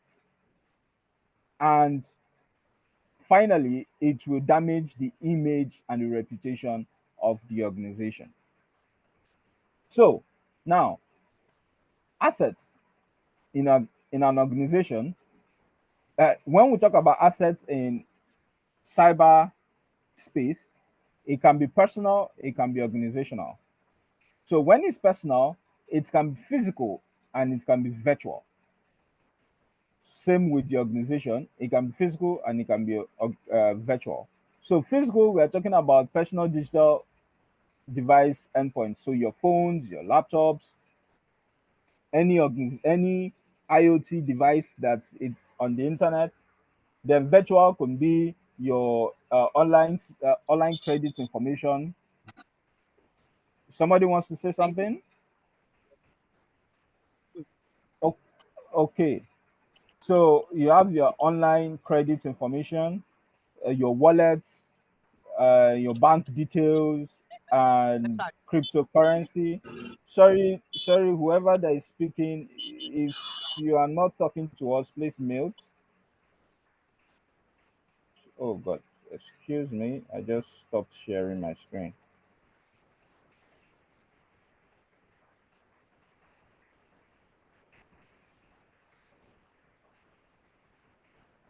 Can you all see my screen?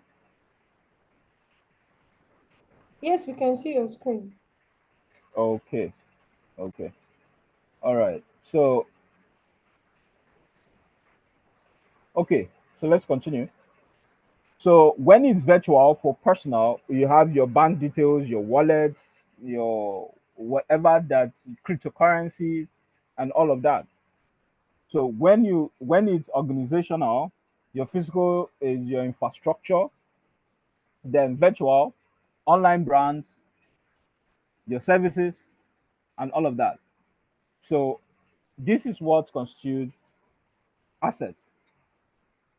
So now we've talked about assets. Now let's talk about threats. What is a threat? A threat is, we can say that a threat is anything that can compromise your your services as an organization.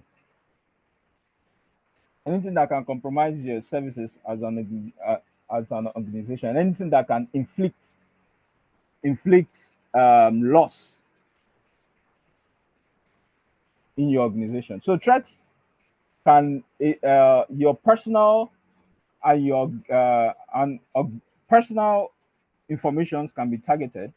Your organizational informations can also be targeted. When we are talking about personal, we are talking about your physical and virtual information. So any threat to your physical information can cause identity issue leakage, theft of information, of personal information. Okay, now let's give an example. I'm pretty sure that most of us are in Nigeria.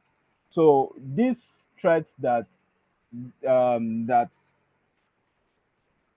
that occurs most times, that somebody will call you from wherever, and they pretend to be somebody from a bank. So they try to social engineer you to give information. And when that information is given, they go ahead to impersonate you and cause damage to your bank account or whatever platform that information is tied to. So virtual, it can be virtual theft and mugging. So when we talk about organization, we talk about disclosing personal information from employees, clients, partners, suppliers, supplier financial filing regulation, breached government agencies. So all of this, when just like you wake up in the morning and you see your official emails on Instablog has carried it. Oh, this organization was hacked, and these are the emails that the employees of the organizations are sending out or something. And you know that in those emails there are sensitive information that if it gets out, it can either damage your organization or give your competitors advantage. So that is the threat to organization information. So moving ahead, let's talk about cybersecurity, the common cybersecurity issues. So these attacks can come in form of social engineering attacks. I've talked about that, where somebody tries to pick your brain, uh, try to deceive, somebody into giving up sensitive information. So we have hacking maliciously. So that's for the black hats, when they try to gain unauthorized access into a network or into an infrastructure. Then you have malicious softwares. So malicious softwares are softwares that can damage or can steal information when it comes into an information system. Then we have spywares. Spywares are used to spy, just as the name says, spywares are used to spy on organizations or on even an individual. So an example of a spyware is a keylogger. The If it's installed, the whoever that installs it can have access to anything that you type on your keyboard. So the person is spying on you. Maybe when you are entering your password, person can collect that information as well, then log in as you. Unwanted software. That's when you have softwares that probably you just saw it and you don't even know what this software is doing, and it's just sitting down there, just sitting on your system. The software is not doing anything. So all of this, we also have application level controls. Then all of this, when you look at this, this is a reputation. When you look at all of this, the endpoint user control or end user controls, if this is compromised, that means maybe your laptop, the RDP, that's the remote desktop protocol, it's open. So an attacker can actually gain a remote access into your computer and do whatever he wants to do, and maybe leaves the door open, so whatever you are doing, if the attacker can be able to intercept. So all of this can break your security into giving unauthorized access to a threat actor. We'll have to go a little bit faster. Time is really running. So talking about the technical controls, that's the application. Let's start with application level controls. So display shots, how this can be mitigated. How this can be mitigated is you display short notice of the company's essential online services, handling, making sure that your application, your web application sessions are secured. Okay. Hello. Okay. So making sure that web app are secured, and when you are going, when this also goes a bit further, when you are browsing, when you're just surfing the internet and you are going to sites have that is cookie enabled. So the ability for you to have softwares or antiviruses that will detect whether that cookie is malicious or not is actually very important. So we also have making sure that the your applications are free from SQL injections. That means somebody cannot just go to maybe any field or any input in your application that talks to your database and type some sort of query on that field to gain unauthorized access or to steal sensitive information.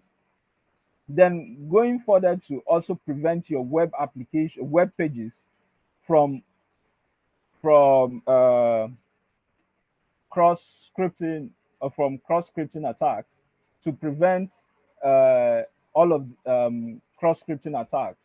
Then also, if your organization develops the application themselves, there is also a need to look at the OAP's top 10 vulnerabilities. Even if the application development is outsourced, there's a need to look at the OAP's top 10 vulnerabilities, to also check the common weakness, excuse me, to check the CWEs and the SANs, to make sure that your application is in line with security. Then also having a periodic code code security reviews is important. making sure that your code is not just static, making sure that the source code is looked at and innovations are also implemented on it. And having a secure transfer protocol, making sure that your applications or whatever application or whatever website that you are going to visit through your application or your organizational website is actually secured under HTTPS and not just HTTP, making sure that it has uh, uh, making sure it has SSL certification to it. So also talking about the next one, which is the server protection. Server protection. So how we protect our servers against unauthorized access. Can I go? How we Sorry, if you are not asking a question, I'll really crave your indulgence that you mute your mic. Okay, so how to protect our servers from unauthorized access. So we protect our servers by hardening the server. So when somebody says hardening in a nutshell means reducing the attack surface of a particular infrastructure. So if it's to block the ports, the unused ports, if it's to block them, that will make your attack surface smaller. That should be done. So implementing a system to test and deploy security patches. So security patches can be updates, it can be to fix something, a vulnerability that has been found. So making sure that you have a system that automates the deployment and the testing of these security patches is actually key. So monitoring security performance, having your logs set in through maybe implementing a SIM or something like that that will log your security, that will log activities on your server so you can monitor security performance. So reviewing the security configurations. So a lot of times, some organizations they use default configurations. So when they implement security devices, instead of changing the security devices to changing the configuration of the security devices, they leave it the way it is. So what this will cause is that when there is when an attacker sees that vulnerability, what it just needs to do is to get the name of the components, the infrastructure that you're using. Then when the person gets that, person can just go on CVE website or CWE website and check what are the vulnerabilities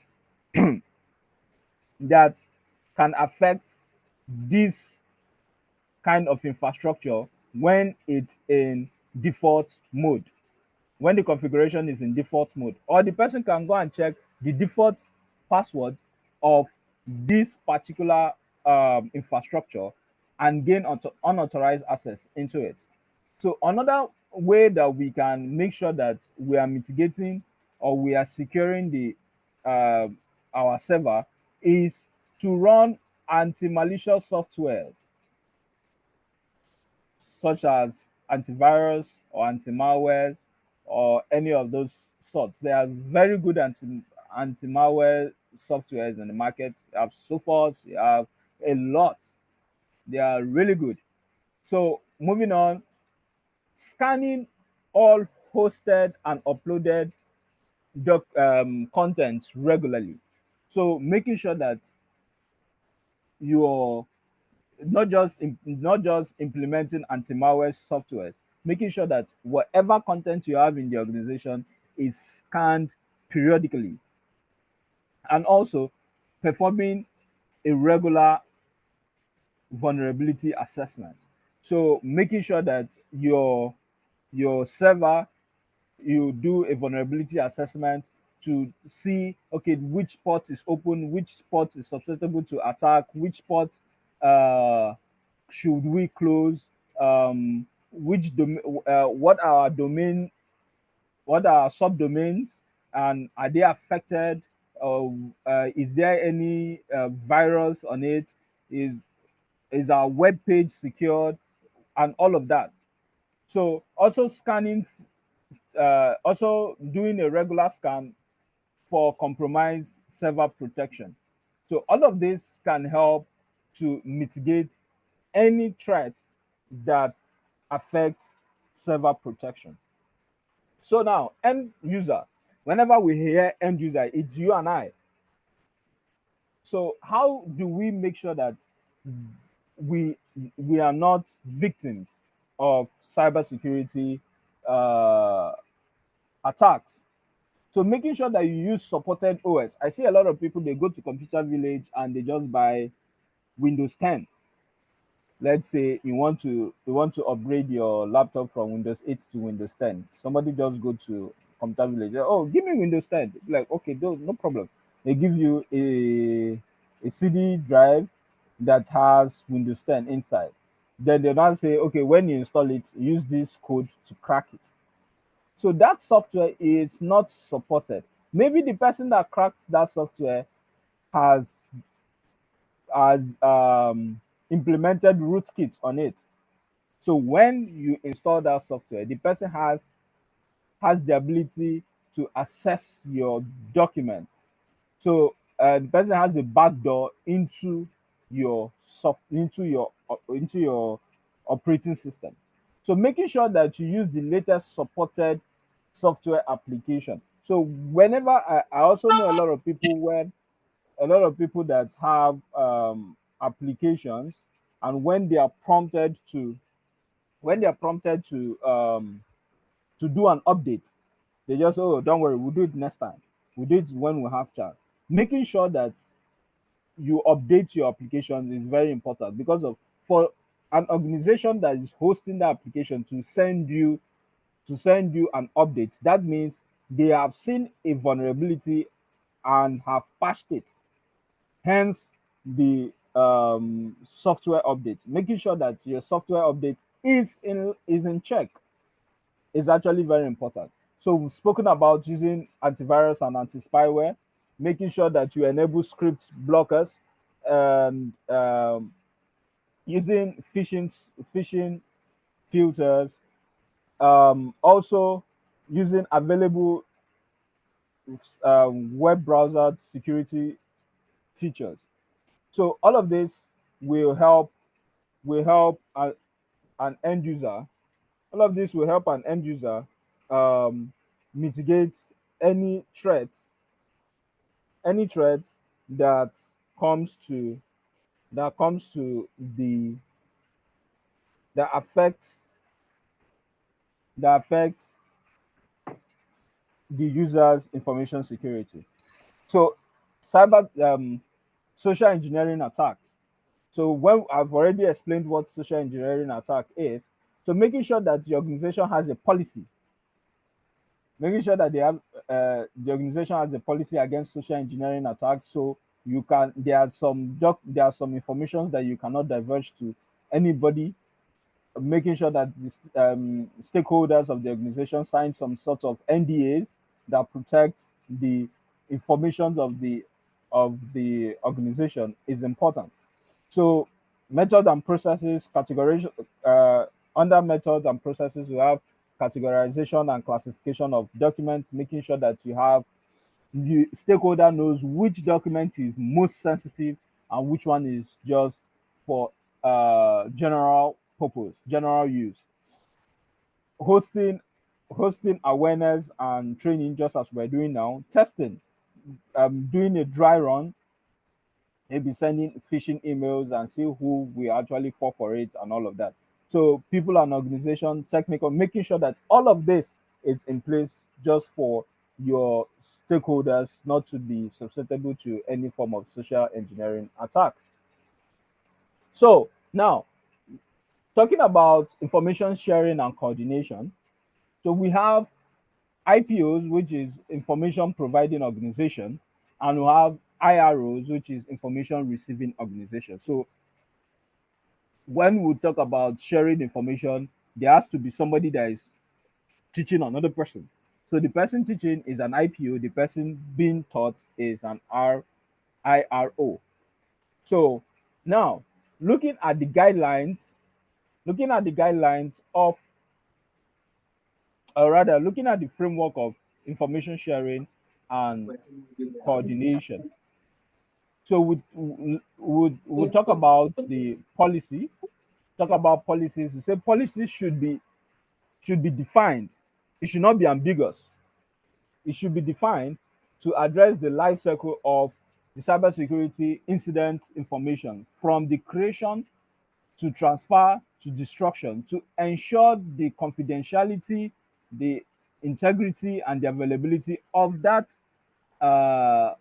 of that information is maintained. So when the organization does not have policy, that means anybody can do whatever they like with information.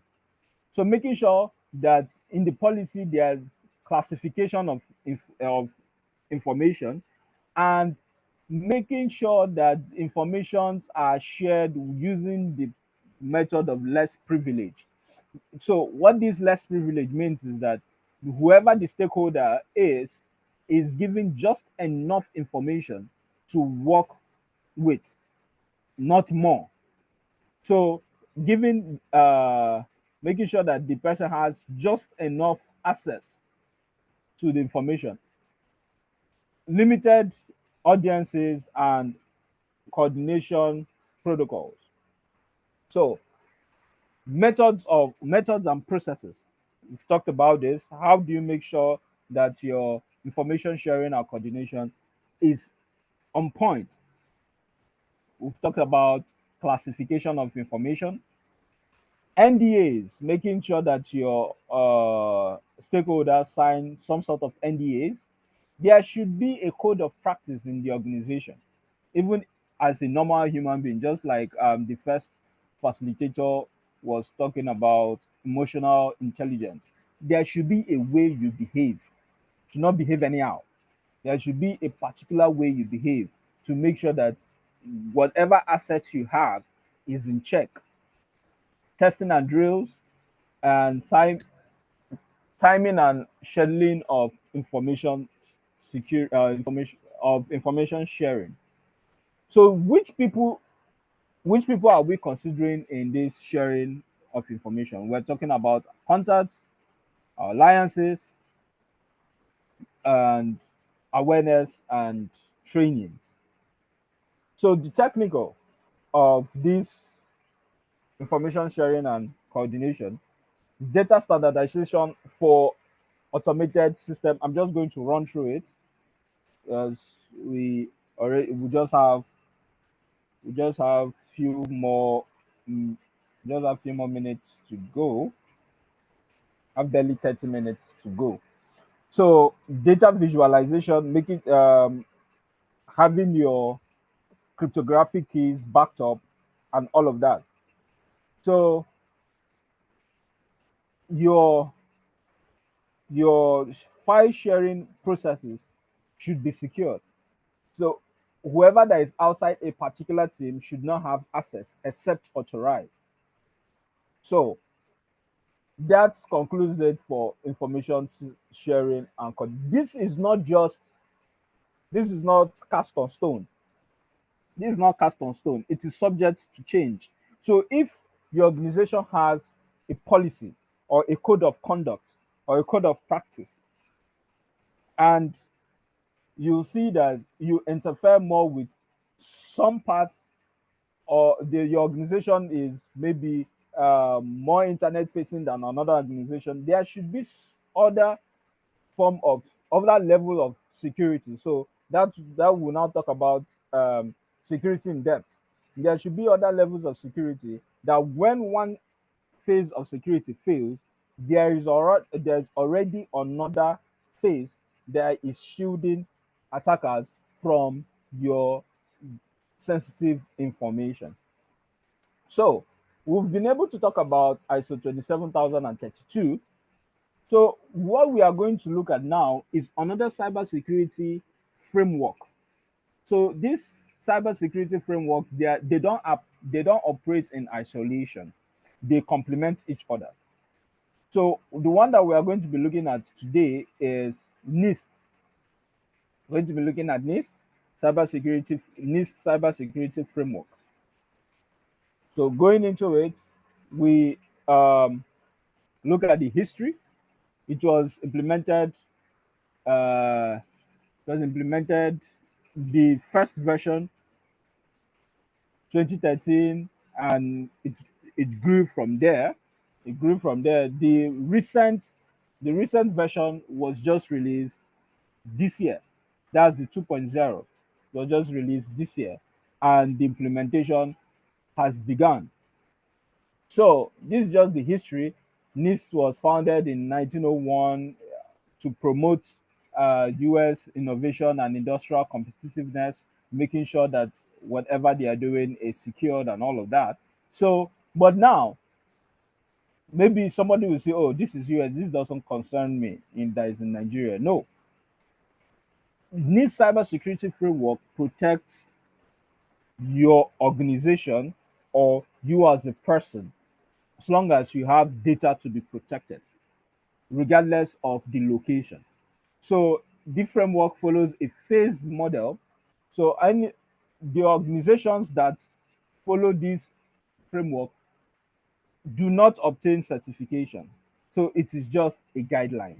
It is just a guideline. So when this is implemented, it's not implemented for the sake of certification. It's a daily application to make sure that your data is secure.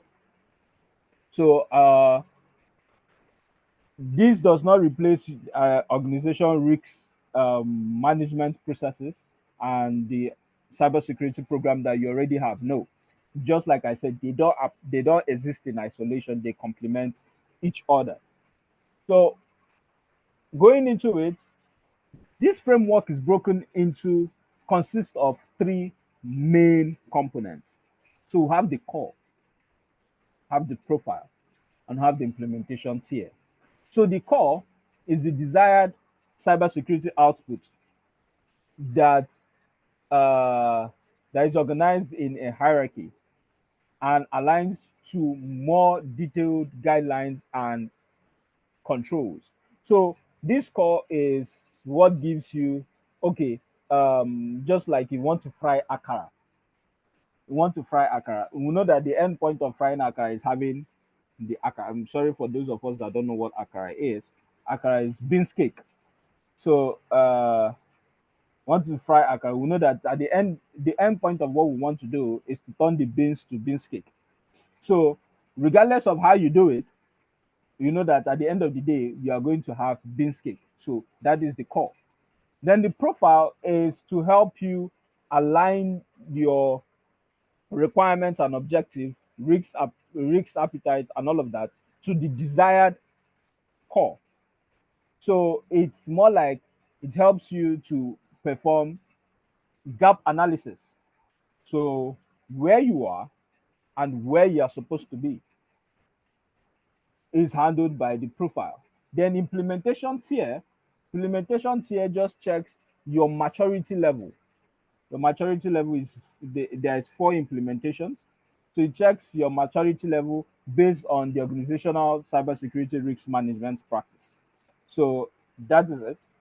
Cybersecurity framework of NIST is broken down into core, profile, and implementation tiers. So we have um, principles of current and future versions of this framework. Uh, it's this is just it. Common and accessible language, adaptation to many technologies, risk based is based on international standards, is a living document, just as I've said that it is not cast on stone. And it's guided by many perspectives. So a lot of people come together to make sure that this document is actually being reviewed to best practice. So talking about the implementation tiers, just like I told you, that is just maturity, the maturity level based on the risk management practices. So when is basically tier one is basically uh, an organization that you are just trying to implement cybersecurity risk management, but it is not really communicated. Tier two is where the risk is informed. Yeah, people know about the risk, and they they don't really practice it. They just have a head knowledge of it. Then repeatable is when they know it, they are practicing it, and that's it. Then adaptive is when they know it, they are practicing it, and they are following the trends. Okay, they are following the trends. This vulnerability is no longer the way it used to be. It has shifted. Okay, they'll shift with it. So that is the people that are in tier four, and is the highest level of risk management in NIST cybersecurity framework.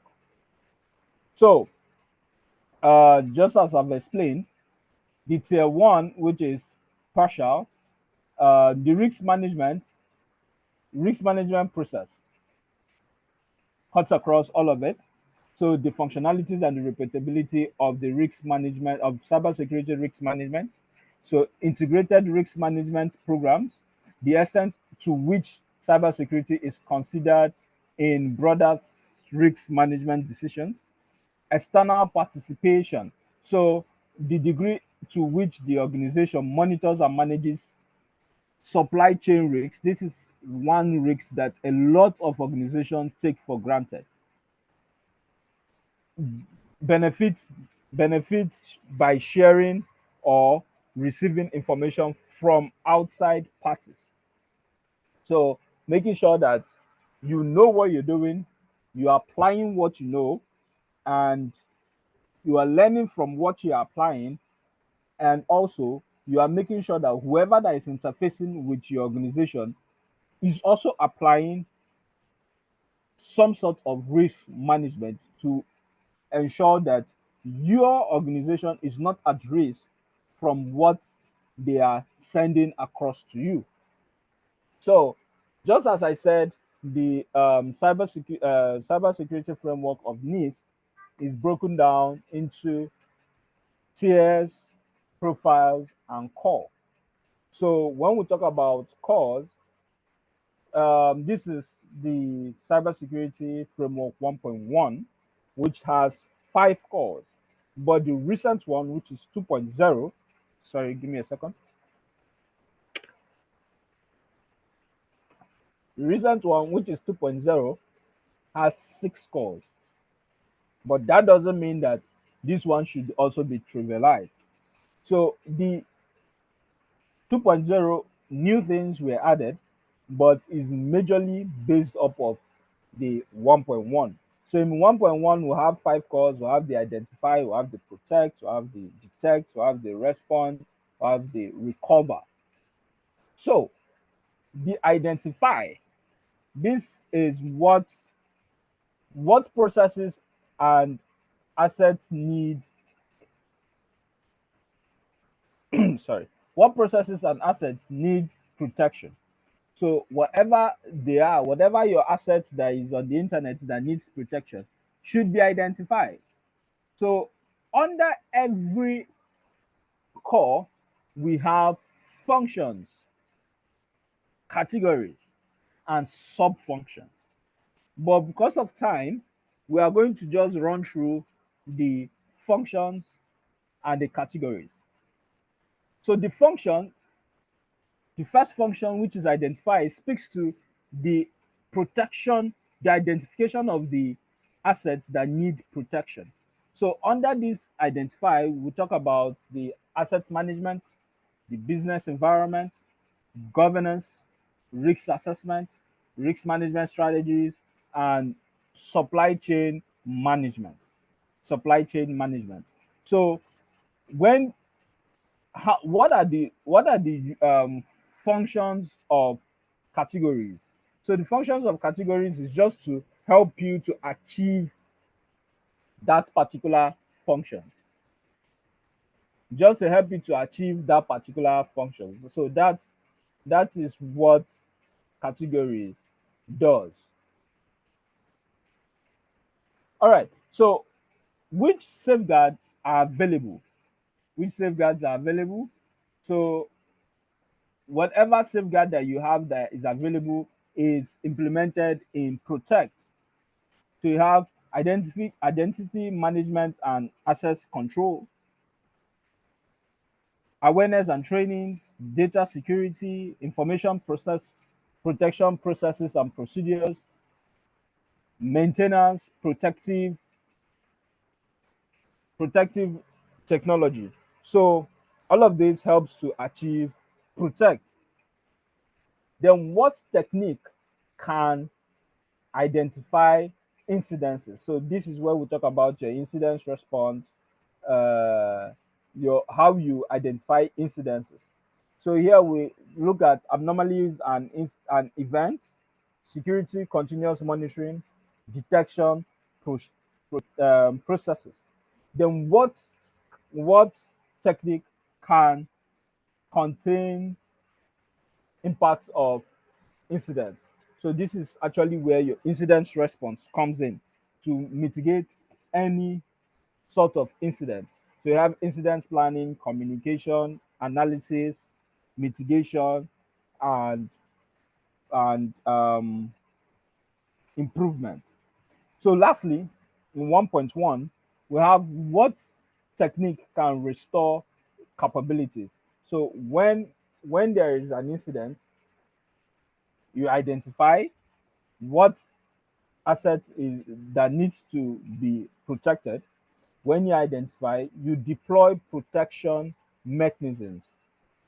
When that is done, you identify, okay, what technique can I use to identify incidences to make sure that what happened will not happen again. Then after that, you also have to put in place response when there is an incident, a response plan or response process when there is an incident. And when there is an incident, there's always disruption of service. So how do you recover your service after it has been disrupted? That is what recover speaks to. So this is actually how NIST framework looks like. So we have the protect, just as we've talked about, we have the category, just as we looked at. Then we have the subcategories. So these subcategories helps you to achieve the categories.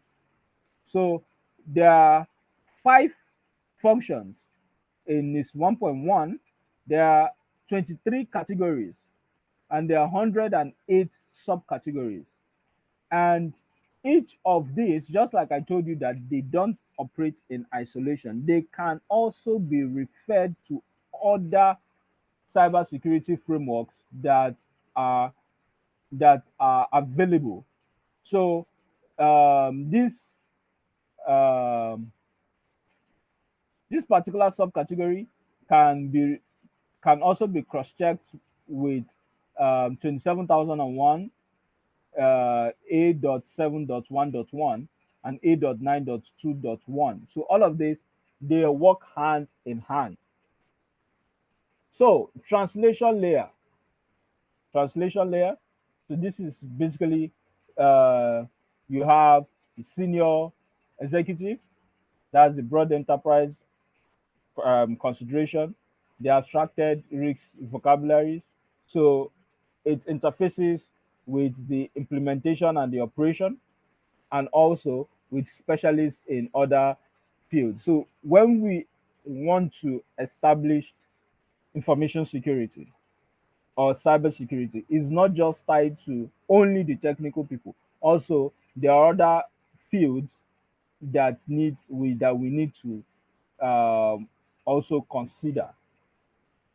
So we've talked about the core, we've talked about the tier. Now let's talk about the profile. Just like I told you that the profile aligns the business object, the business requirements, risk tolerance, and organization resources to the core, to the cybersecurity framework core. So it also helps us to enable organizations to establish a roadmap for reducing cybersecurity risk. So this helps tell the organization, okay, this is where you are supposed to be, and this is how you are supposed to get there. So it's used to describe current state and desired state for cybersecurity activities. So how to build a profile? So to build a profile, you need to know your business objectives. You need to know the threat environment and the requirements and control of your organization. So all of this comes into play when you want to build a cybersecurity profile. Okay, so now let's talk about the cybersecurity principles and fundamental cybersecurity principles and concepts. So we've been able to talk about, in this session, we are going to talk about the cyberspace, cybercrime, cybersecurity, information security, the CIA, that's the triad of cybersecurity, vulnerability and threats, the information security risk, and the control, the information, security control rather. So we've been able to define what cyberspace is. So we said that cyberspace is a virtual environment that any sort of um, internet activity or actually occur in. So that's cyberspace. So um, cyberspace application service is application service provided over the cyberspace. So we have any form of services that is provided over the internet is relying on the cyberspace to actually fulfill its purpose. So the cyberspace brings together the software, the internet service provider, the IT devices, whether it's IoT devices or on-prem devices, or cloud devices, anyone. The internet of, oh, okay, here we even have the IoTs, the internet of everything, and most especially the people. So cybersecurity brings together all of this. Then we have cybercrime. So cybercrime, in a nutshell, is just when your sensitive information is stolen or when there's an unauthorized access into your information system. When somebody breaks into your phone, it's a cybercrime as long as you do not authorize the person to break it into your phone. So it's a cybercrime. And these attacks come from different actors. These attacks come from different actors and have a number of different characteristics. So such as the type of target, the attack mode, and scale of impact. So let's say somebody maybe you left your laptop unlocked due to negligence and somebody was able to access a particular file on your laptop. It's actually cybercrime. Then but it will not take the same mode as when you are, maybe your RDP is open and somebody from another continent will access. It's still cybercrime, but it has different attack methods. All right. So all this why for the past 1 hour something, we'll be talking about cybersecurity. So cybersecurity is a collection of tools, policies, security concepts, security safeguards, guidelines, risk management approaches, actions, trainings, best practices, assurances, and technologies that can be used to protect cyber environment and organization and user assets. So all of this makes up cybersecurity. Cybersecurity in a nutshell is any activity or any procedure that will help you safeguard your information in the internet. So we've talked about this also. It's more like a repetition. So cybercrime, safety, what is inside, and how cyber security can help us to achieve that. So we said that the mother body is information security. Information security takes care of all kinds of secures all kinds of information. Then under the information security, we have the application security, the network security, the internet security. Then as long as it's digital, it's protected by cyber security.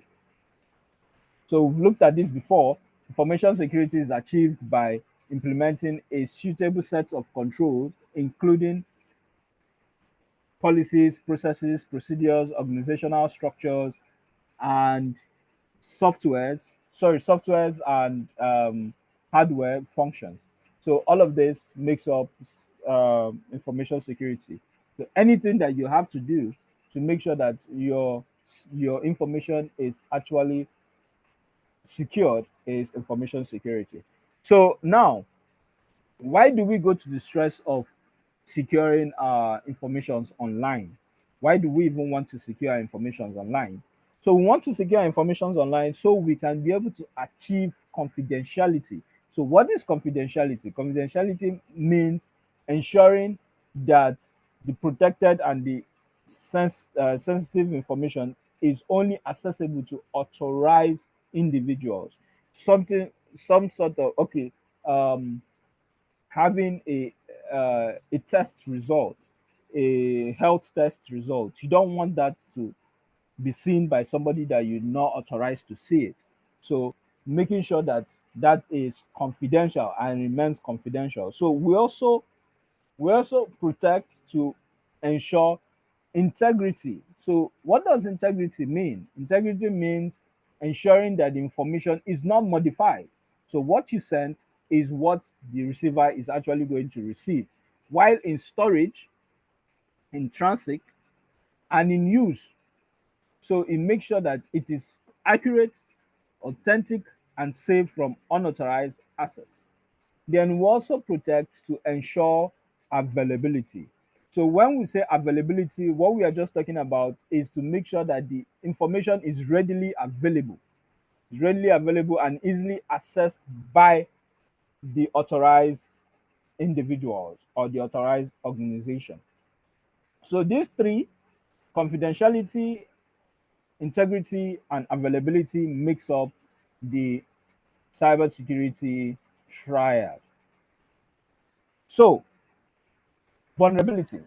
What is vulnerability? Vulnerability is just weakness of an asset or controls that can be exploited by a threat.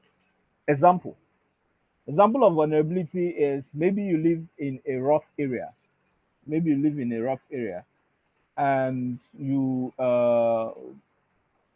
work, you go to work very early in the morning and you come back very late at night. So, and you know that the bag you are carrying does not have, the zip is bad.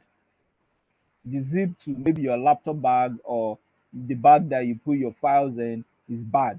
So for that zip to be bad, or maybe in your house, because of how dangerous your environment is, everybody is putting burglary proof, but your house does not have burglary proof. That is a vulnerability. It's a weakness. So that means whoever that is coming to your house have access to your door directly. So that is a vulnerability. So these vulnerabilities can be exploited by a threat. So types of vulnerabilities. We can have hardware vulnerability, we can have software vulnerability. So hardware vulnerability can include, example of hardware vulnerability is insufficient maintenance. Maybe you have a hard drive that is not securely protected. There's no big locker on it. It's just lying around. So that's a vulnerability. Software vulnerability, maybe there is no sufficient software testing, or maybe the software itself doesn't even have security on it.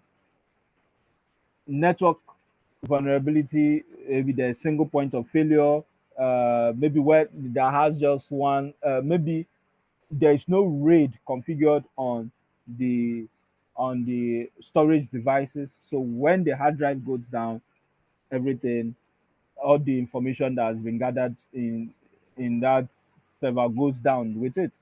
So personnel, having somebody that is not trained to handle your information system.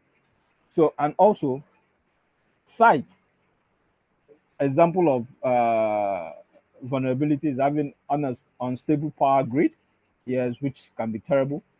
And when we come to organization, having a bad policy, maybe the organization, no, the organization don't even have policy at all, at all. That is a vulnerability.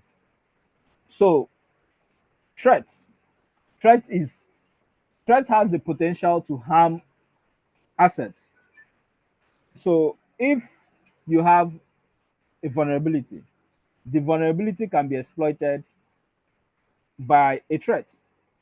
So it can be threat to personal assets. We looked at all of that earlier, and threat to organizational assets. So going back to our example of living in a rough area and you go to work early in the morning and you come back late at night with a bad bag, maybe the zip of the bag is not good, and you leave your house, and that's already a vulnerability. So the threat now can be somebody trying to take your personal information, your personal belongings, just because of you seeing that, oh, your bag is bad and whatever that you put inside is visible.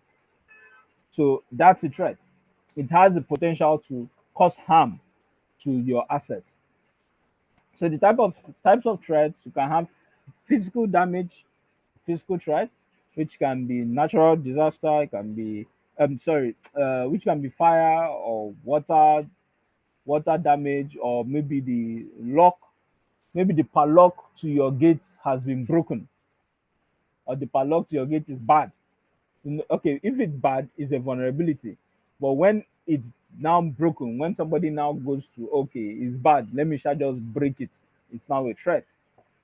So natural events, which we know that it can happen anytime, loss of essential service, disturbance due to radiation, compromise of information, technical failures, unauthorized actions. Maybe you did not sanction somebody to open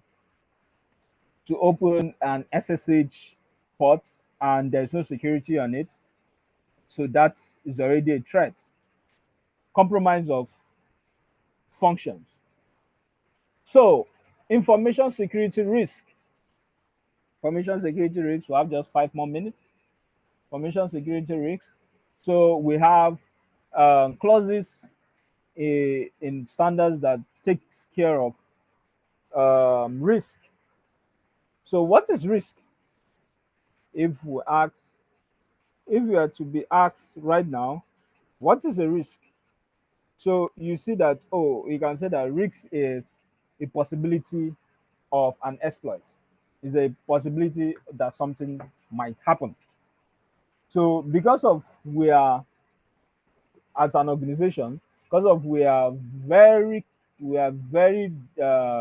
diligent to source this risk out and to know our risk appetite, if we are transferring, if we are accepting, we are able to know which risk we should deal with and which risk we should transfer. Even after transferring it, what is the residual risk, and how can we also mitigate residual risk? So all of these are standards that speaks to risk management. So we have 27,000 clause 3.57 residual risk, which is the risk that maintains after risk treatment. Then we have the still under 27,000, we have clause 3.61, which is risk, which talks about the effect of uncertainty on objectives. Then we have 3.6.2, which talks about risk acceptance, which is how do you inform decision to take a particular risk. So if you are going to take on that risk, how do you go about it? So 3.6.3, sorry, 3.63, which is the risk um, analysis, which is the process to comprehend the nature of the risk and determine the level of risk.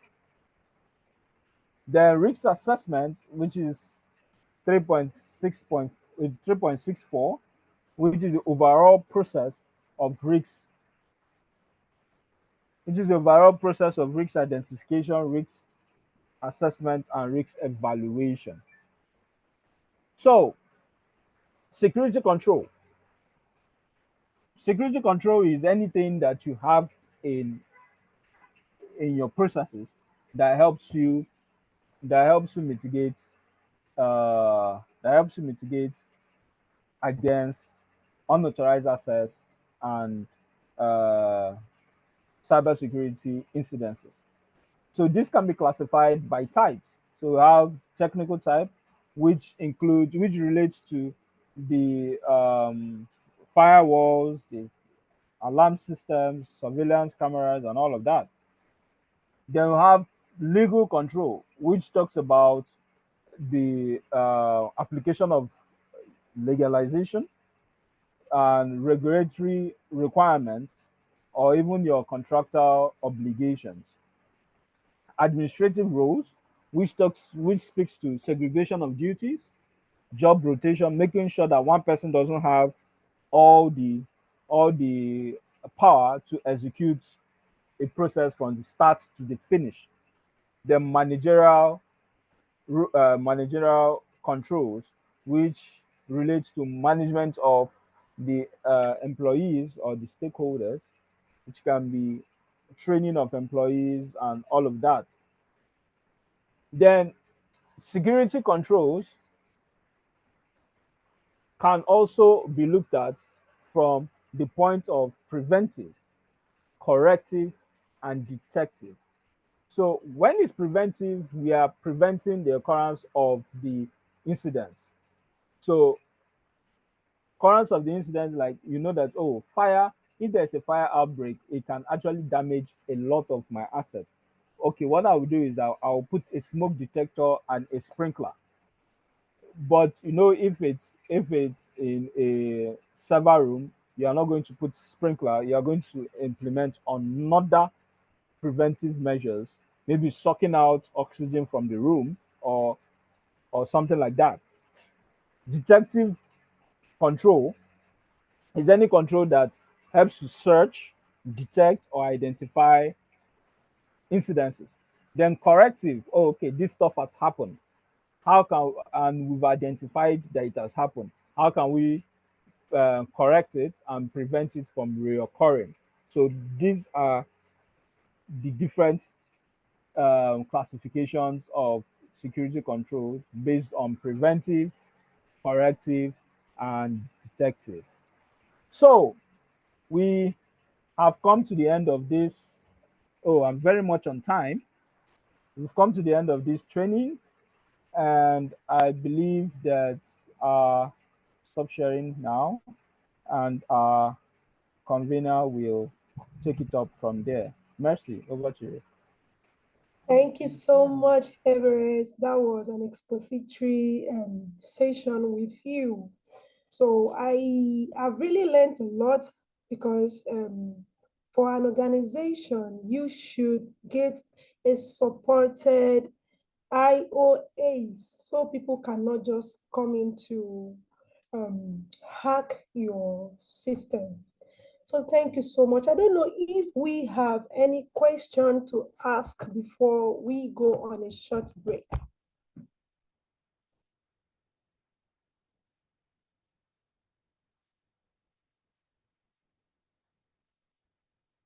Okay, I think we do not have any question at the moment. Okay, hold on, please.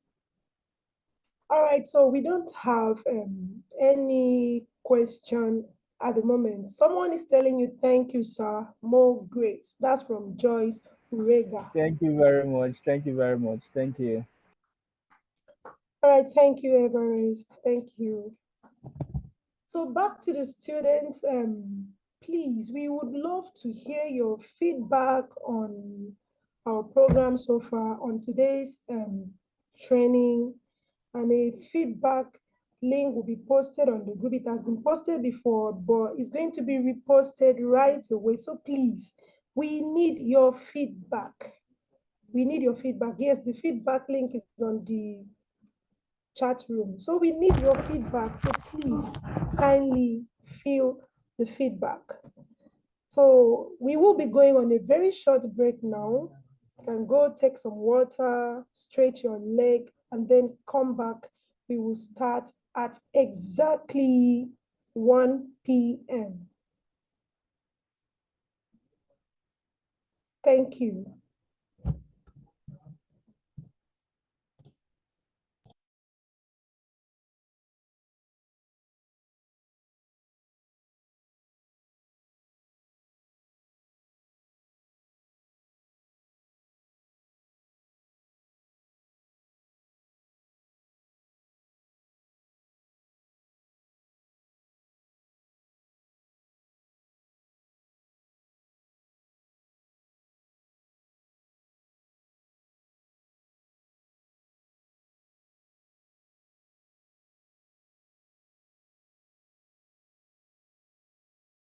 Come back. So the next session, the last session, we will be talking about business analysis, which is talking about modeling and delivering requirements. So without further waste of time, I will be introducing our next trainer for today in the person of Kingsley Ezurike. Kingsley is a business analyst. He has successfully implemented Odoo ERP for several organizations and also TOGAF, Enterprise Architecture, ISO 23001, and lots of other organizational development training. Please, with your clapping welcome, please let's welcome Kingsley Ezurike. Kingsley, you are welcome. You can take it up from here. All right, thank you. Thank you. Good afternoon, everyone. I believe I am audible enough. Yes, you are. All right, thank you. It's a pleasure once again to be on the call or to be on this training with us. And I believe the business analysis journey has been an interesting one.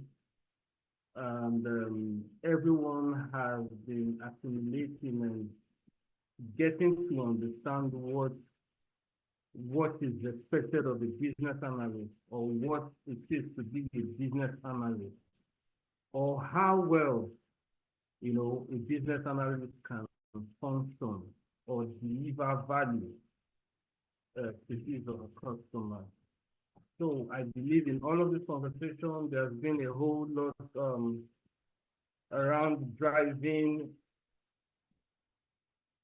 the intelligence or the business analysis training, ranging from the necessary, the necessary topics, requirement gathering, how to demonstrate,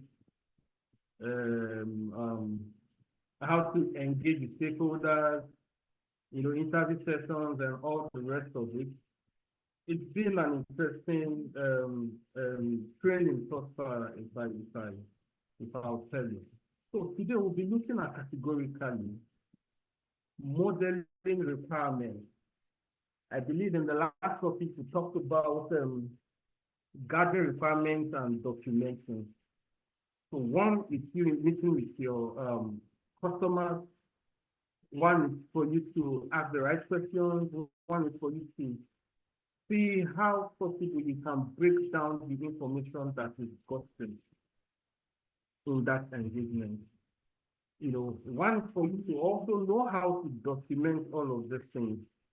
Now, after documenting all of the requirements, it is expected of us to find a way to, make it simpler, simplify all of the requirements that is, needed for a particular project or a particular engagement with our customers. Hope I'm audible enough, everyone.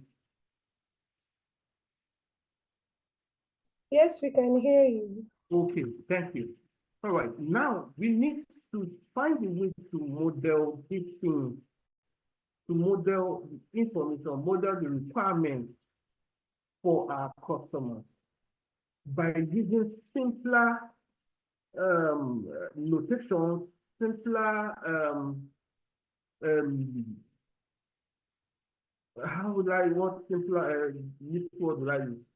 There's a way you now break down all of these requirements, model it for your customer to understand properly what you're talking about, for the stakeholders to understand what you're talking about, right? So there's a form of which is expected for a business analyst to translate all of those things, to make them speak categorically to what is expected of us to do or in that particular engagement with the stakeholder.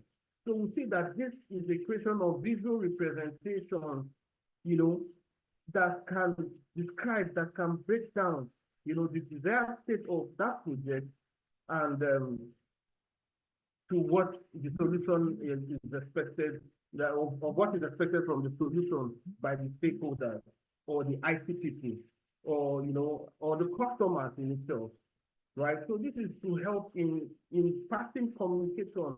It will help us in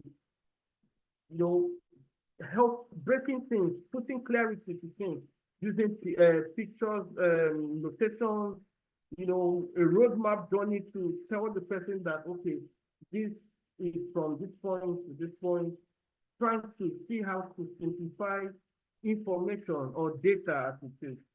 Because the primary challenge is that stakeholders face, is getting to understand all of these things, or the IT people, at some point there will be lost if a whole lot of information is put together at the same time. There will be, it could be complex for comprehension, right? So we see that we need all of these things. There should be a form of modeling all of these requirements. So it breaks things down for the IT people, the stakeholders, and the organization in itself. Yeah, because modeling serves as a mechanism to unravel this complexity.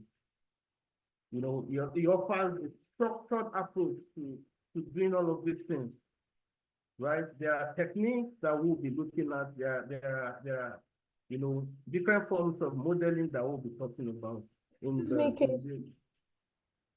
Hello? Please, can you be a bit audible? We cannot really hear you. Oh, okay. How about now? Yes, it's okay now. All right. So I was trying to tell you that modeling requirements serve as a mechanism to open up or break down complex issues. Offering us a structured way to or approach to put things in front of our stakeholders, to make them understand the system or understand what solution we are to deliver as it is. Right? I'm audible enough, right? This time, Messi. Yes, you are loud and clear. Okay. So this helps, to give comprehension to what solution we are to deliver to our customers, the IT people, and it to facilitate or foster the comprehension. Yes. So we need to understand these things as BAs. System is kind of hanging. I don't know why it's not taking us to the next slide. Please hold on. Let me know what's going on.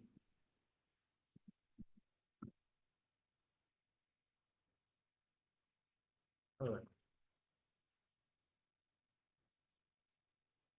Hmm, beautiful.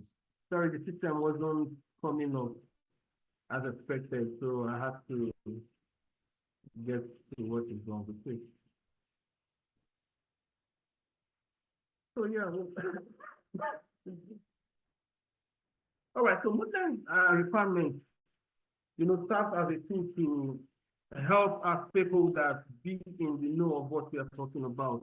I believe in the course of the business analysis training, we've gotten to understand who our stakeholders are, right? So all our stakeholders, modeling our requirements, help to engage them with visual representation as it is, right? So they can be able to give us adequate feedback to what they understand in that you have modeled for them, right? We could give room to, improvements in what solution that has been delivered, improvements to ensuring that the project is delivered and delivered excellently well, right? So this approach helps to really,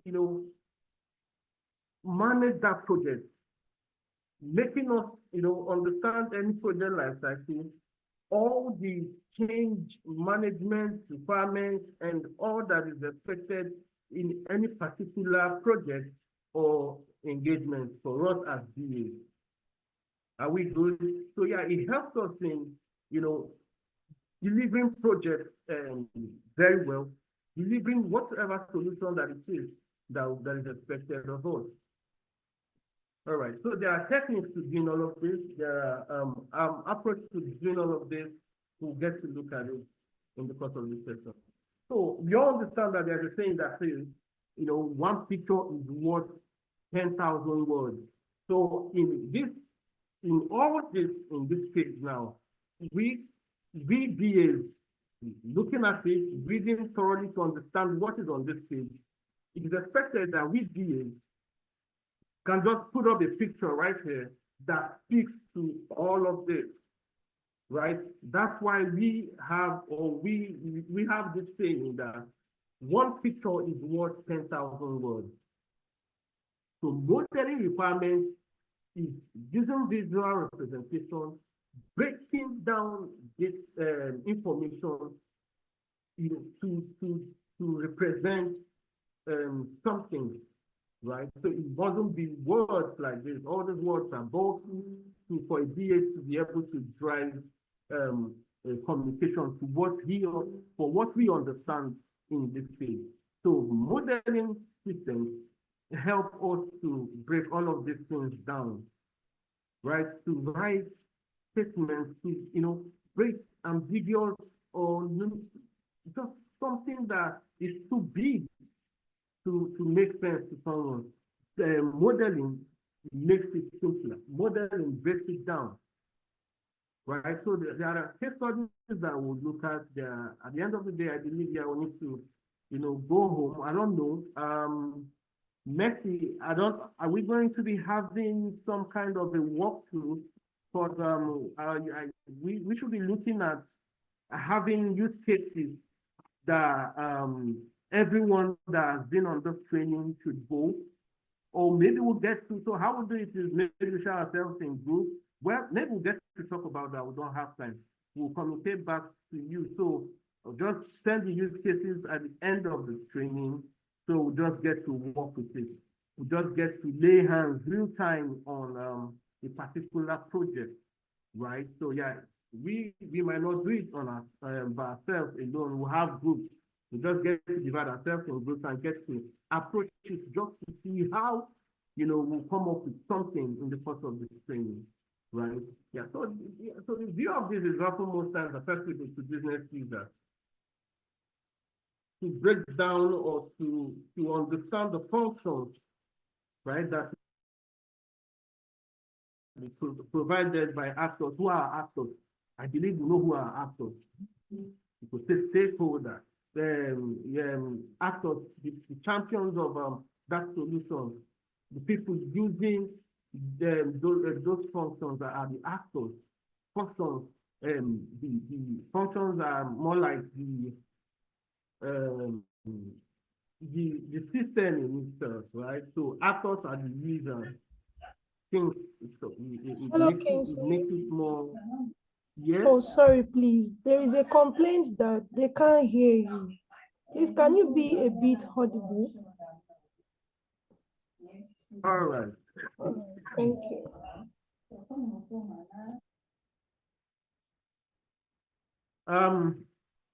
Sorry everyone. I didn't know I wasn't audible enough, right?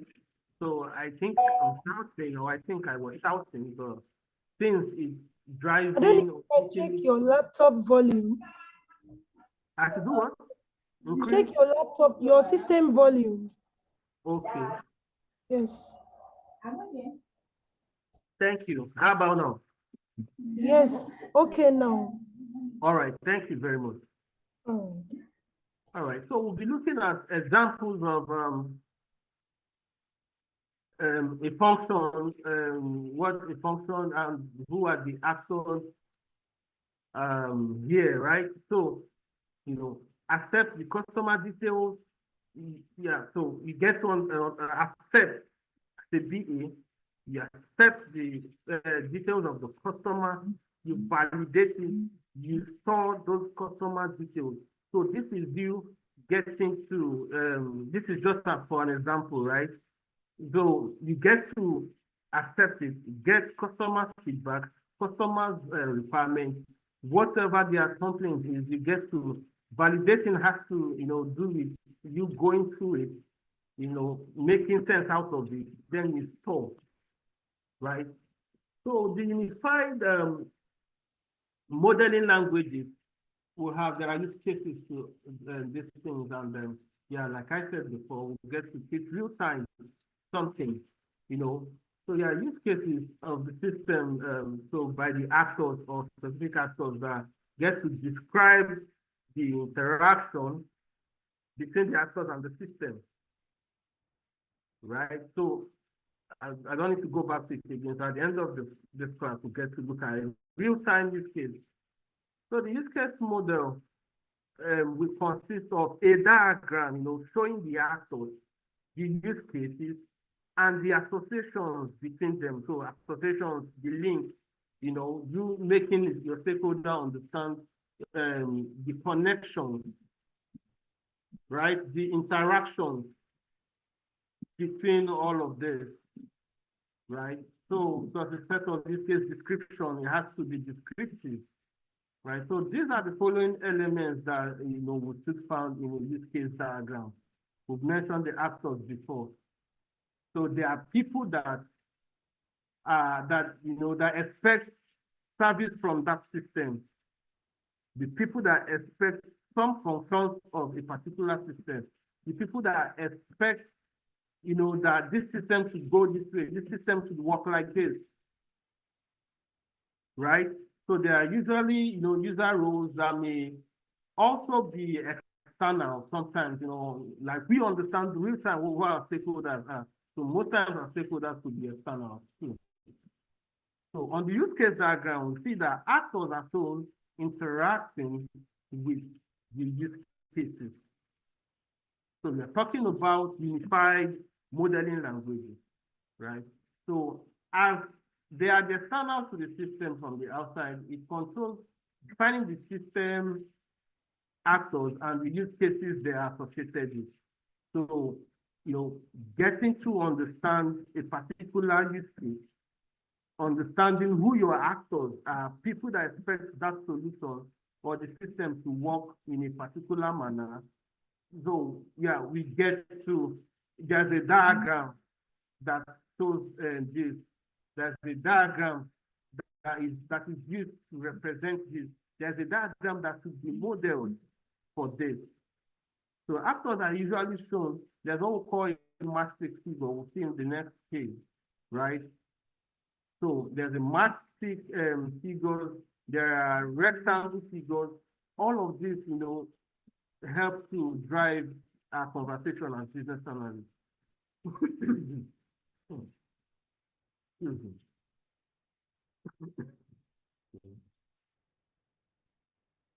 All right.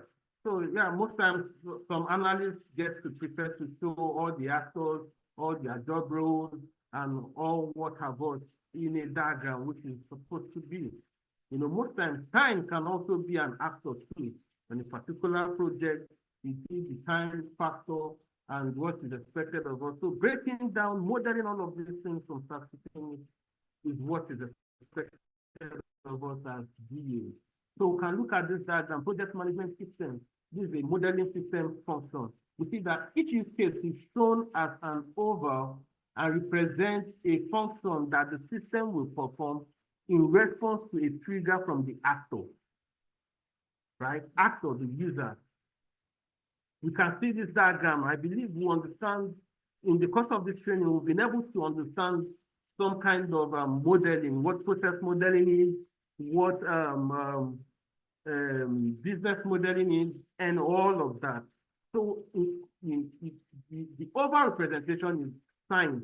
So a user is to assign tasks, right? The manager is also will be able to assign tasks, right? A user is also to track the progress of that solution, which is expected of the manager too. So we'll see how this system, this project management system has been modeled, making us understand all the interested or all their relationship and interaction to what a project management system should be, right? So the system boundary is indicated by drawing a large box around all of the use cases, but with the actors outside the box. So I mentioned that the actors are the users, right? It just clearly, explains things to us. So there's the use case, there's a system boundary, and there's an association. Association is their interaction, all the arrows, how they interact in each of the use cases. Are we good, everyone? Are we good? Yeah, here also we see a use case diagram for a project control system.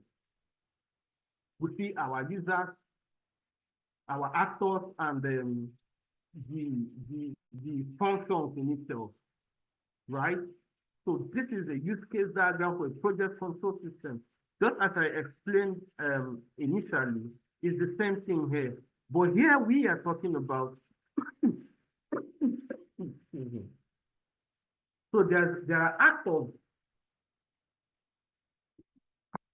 There are actors also that speaks to finance, right? So all of these are well spelled out in this use case diagram.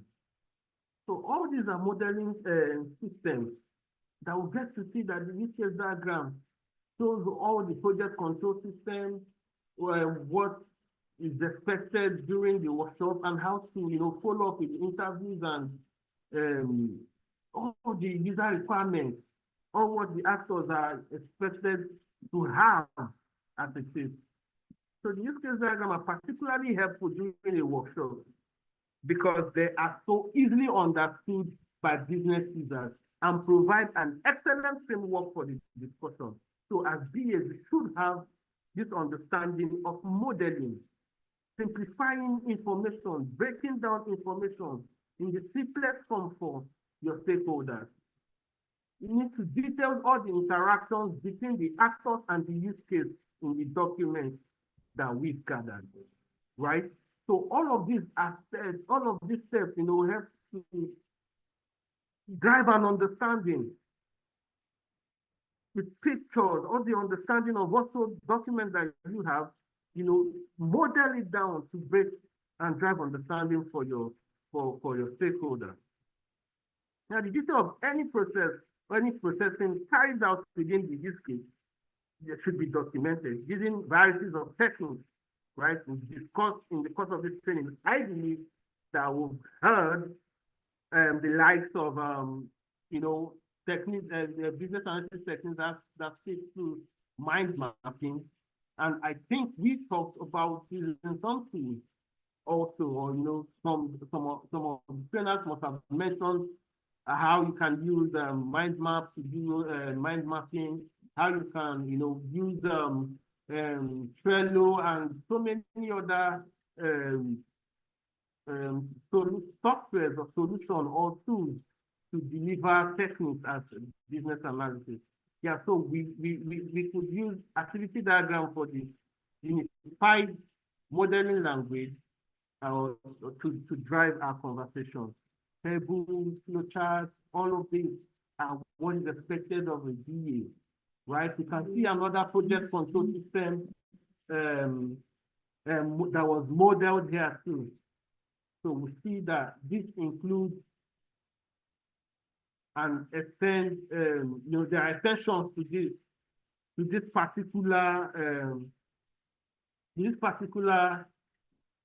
modeling that we have on our screen, right? We get to see some of the things that were added to this to identify the project in itself and what should be included in the project. So our actors are here, and also a core include or extension to the project is being put up here. So we see that there are arrows, there are dotted arrows that you will see include. There are dotted arrows you will see extend. Right? So if we get to look at this diagram or this project control system in front of us, we see that one, you set up the project, what is expected again is to assign resources, right? And all of this comes from the project manager, right? And also you track the project. While tracking, I say track the project, yeah, the progress of the project, you track it, right? Which extends to us printing the progress report, because there will be no engagement that we will have that we shouldn't be delivering weekly reports as to the progress of that project, right? So that is why we have that extend there, the extension there. So all these are modeling techniques.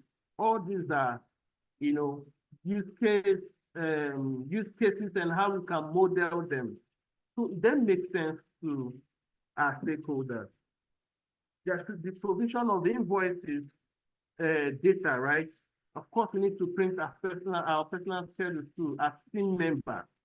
So you see how the actors and all the functions, they relate together. Speaking to, because all of them are included in that project. You see that resources should be assigned. It is included in that project.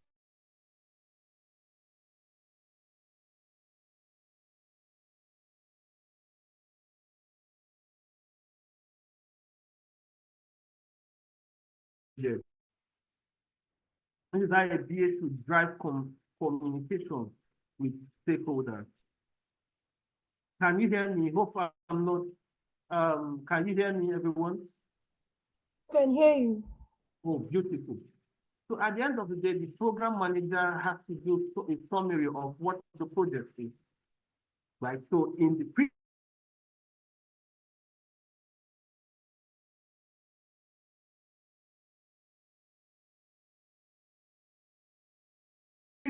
that we will have all the breakdowns and all the arrows, excuse me, indicating which should be extended, which is included, just to drive a proper communication or an excellent communication as a BA. Because modeling this data, there should be stored within the IT system. Yeah, it's very essential that the IT people understand all of this modeling. It allows the stakeholders to who need to use this system to obtain information from it. So they get to agree on that data that will be recorded and changed. So proper articulation of information from a DA will really aid to deliver value for a particular project. It provides basis for the database design in the custom-made development to help in the evaluation of a packaged application. So when we have an application to deliver, or when we have something to do, this is talking about modeling system data right now, right? So the previous we discussed was functions, and right now we're talking about data, right? So data modeling is very useful for a business analyst because it will also help to provide the basis for database design, right? It helps to put things right. It helps business analysts to understand the required data to support all the improvement of that system, to provide a mechanism for communication, right? So all the entities that are related in the modeling is used extensively to break down that data or that information for the IT people or for that system, right? So yeah, the unified modeling language approach to modeling data is known as class modeling, which is also widely used. So we'll get to look at it in the course of this in this class, right? And so that we get to see a sample modeling system data. We'll have activity model that detailed data requirements. So what I understand us to do is let's look at how all of these arrows connect to each other, right? So we see that this is what is called modeling. We saw how to model functions, system functions. Now we are seeing how to model system data, right? Activity model, detailed data requirements. All of this helps to create and update a logical data model. So if you look at it, you get to understand that sample system data should have all of this description, right? All of this modeling should be captured. All of this information should be captured from a BA. You get to understand the technical environment, performance consideration, and how to create all of this help us in creating and updating data, in creating and updating our physical data, right? Business data also is needed. All of this will help, right? So yeah, this is just all of what is expected to do. Having your information, modeling it for your stakeholders to understand. There's also another entity relationship diagram here in front of us. This is another way that we can model data, system data. So whenever they are being computerized a lot, observation requires clear and accurate knowledge of the data structure that underlines their information requirements. Because there are data that we need to, so one is information, one is data, right? So a BA should be able to model all of them. A BA should be able to put accurate information to our stakeholders. Because data is just a raw building block of one information system. And the objective of data modeling is to express the structure in a concise and usable way. Because data modeling is concerned with identifying and understanding, one, the data items. What are the data items? The attributes that the organization or the system needs. The data items, what are those attributes of a particular data? Let's look at a full system of what we have on the diagram, right? So we see attributes, we see the two arrows, right? We are talking about entity because we want to see how we can do entity relationship diagram. So we are using students as case study, right? So when talking about a student, there are courses they need to study. Are we good? So what are those course IDs? Now, a BA should understand is how to pick all of these data, right? What are those course IDs? What are the course names? A BA should be able to break them down. A BA should also, in modeling system data, using the entity relationship diagram, a BA should get to understand the student ID, model the student ID, the student name, the age. All of this puts clarity to what the entity relationship diagram or what this use case as a student is talking about. right? Using the entity relationship diagram. So one is the data items, which are the attributes. The next is grouping of those attributes into entities, right? And the third one is you need to spell out those relationships between these entities, understanding the arrows, how these arrows should connect to each other. That is what is called modeling. Are we good?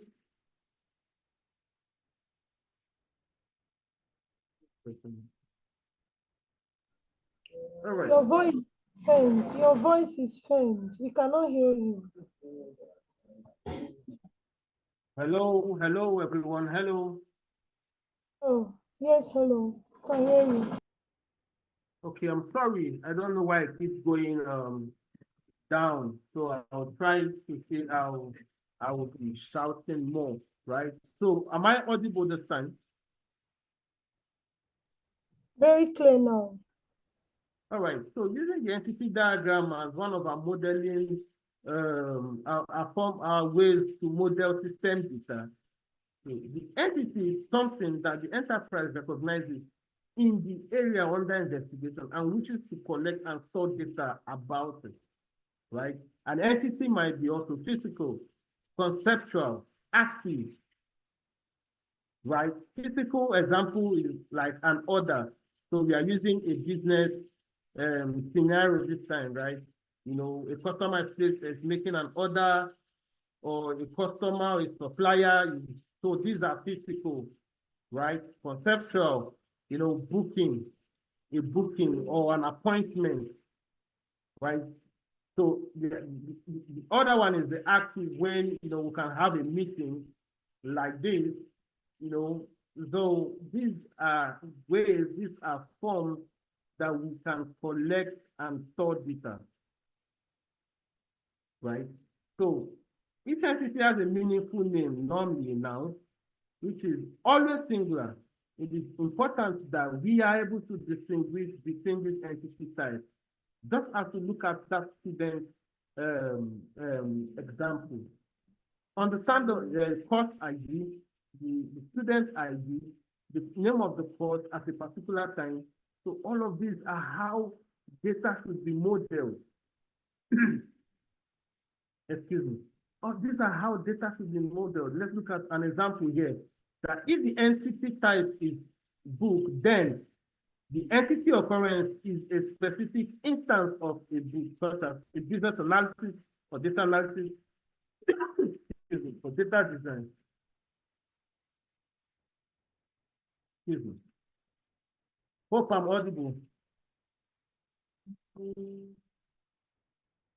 So yeah, We so can, that's understood that. Hello. we can hear you. Oh, beautiful. We get to understand that the physical equivalent of an entity type is a table, right? And that of an entity occurrence is a record, right? So we usually talk about entities as an abbreviation of entity type, but refer specifically to entity occurrence. So individual occurrence of an entity must be uniquely identifiable. Standalone occurrences, for example, you know, each customer or an order, they must have a unique identifier, right? To be able to know a customer's name, a customer's phone number, what order that is to be placed at a particular.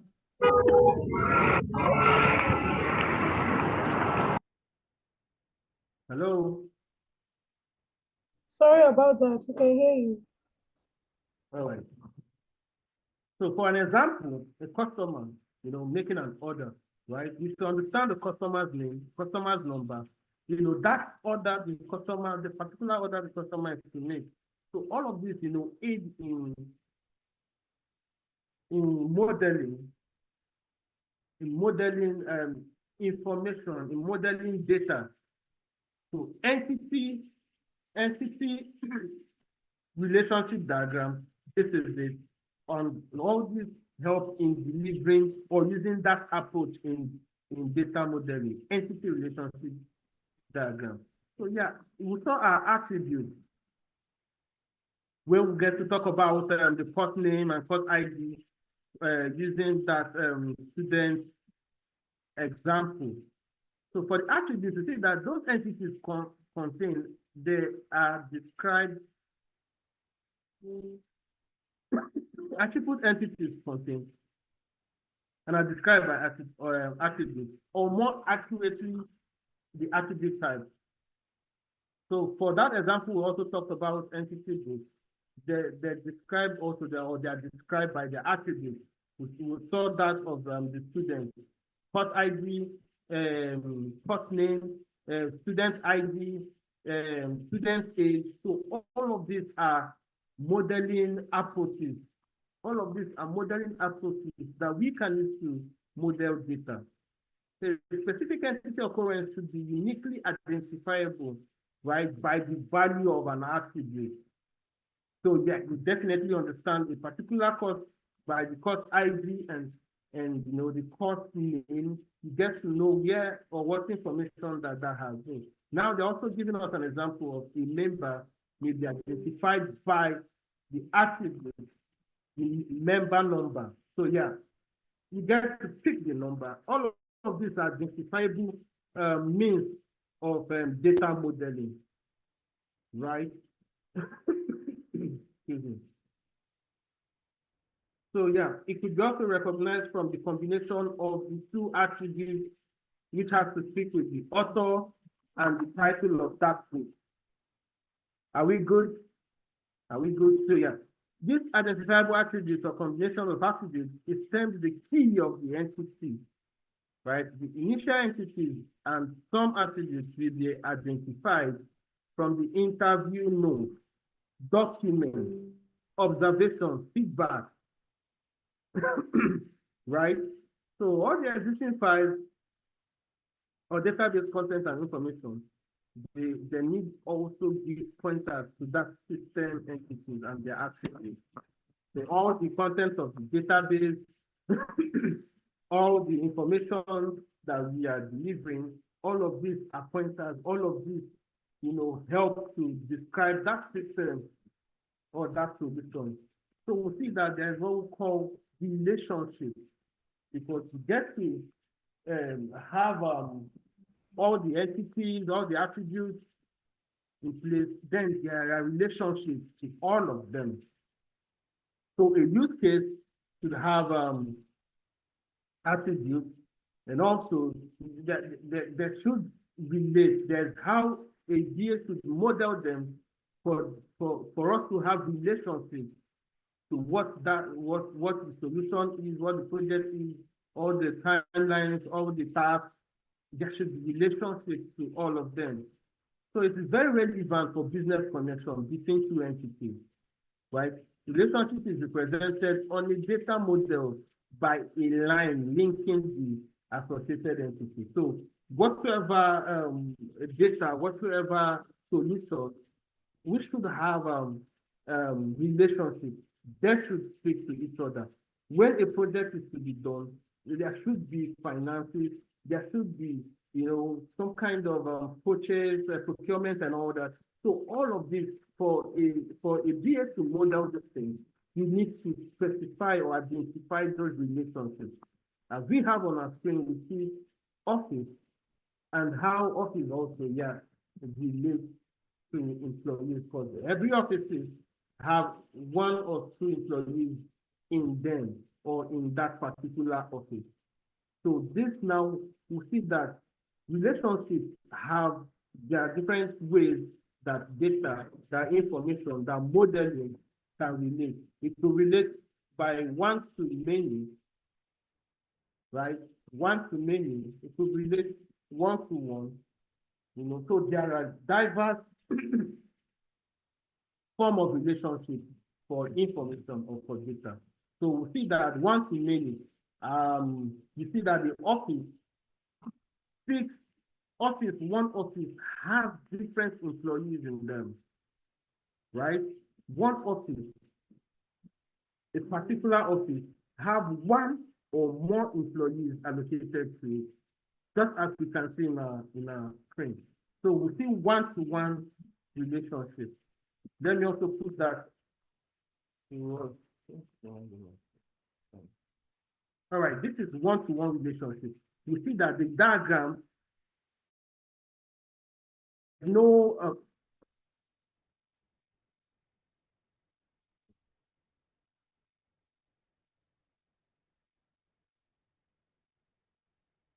sorry everyone, I don't know, this system is, I don't know, getting crazy this afternoon. Yeah, so before the previous one-to-many, an office having to speak to or having too many employees in it, we have one-to-one, which is speaking to a particular thing. So we have an order. Let's say somebody wants to buy a phone. There should be an invoice that speaks to that phone.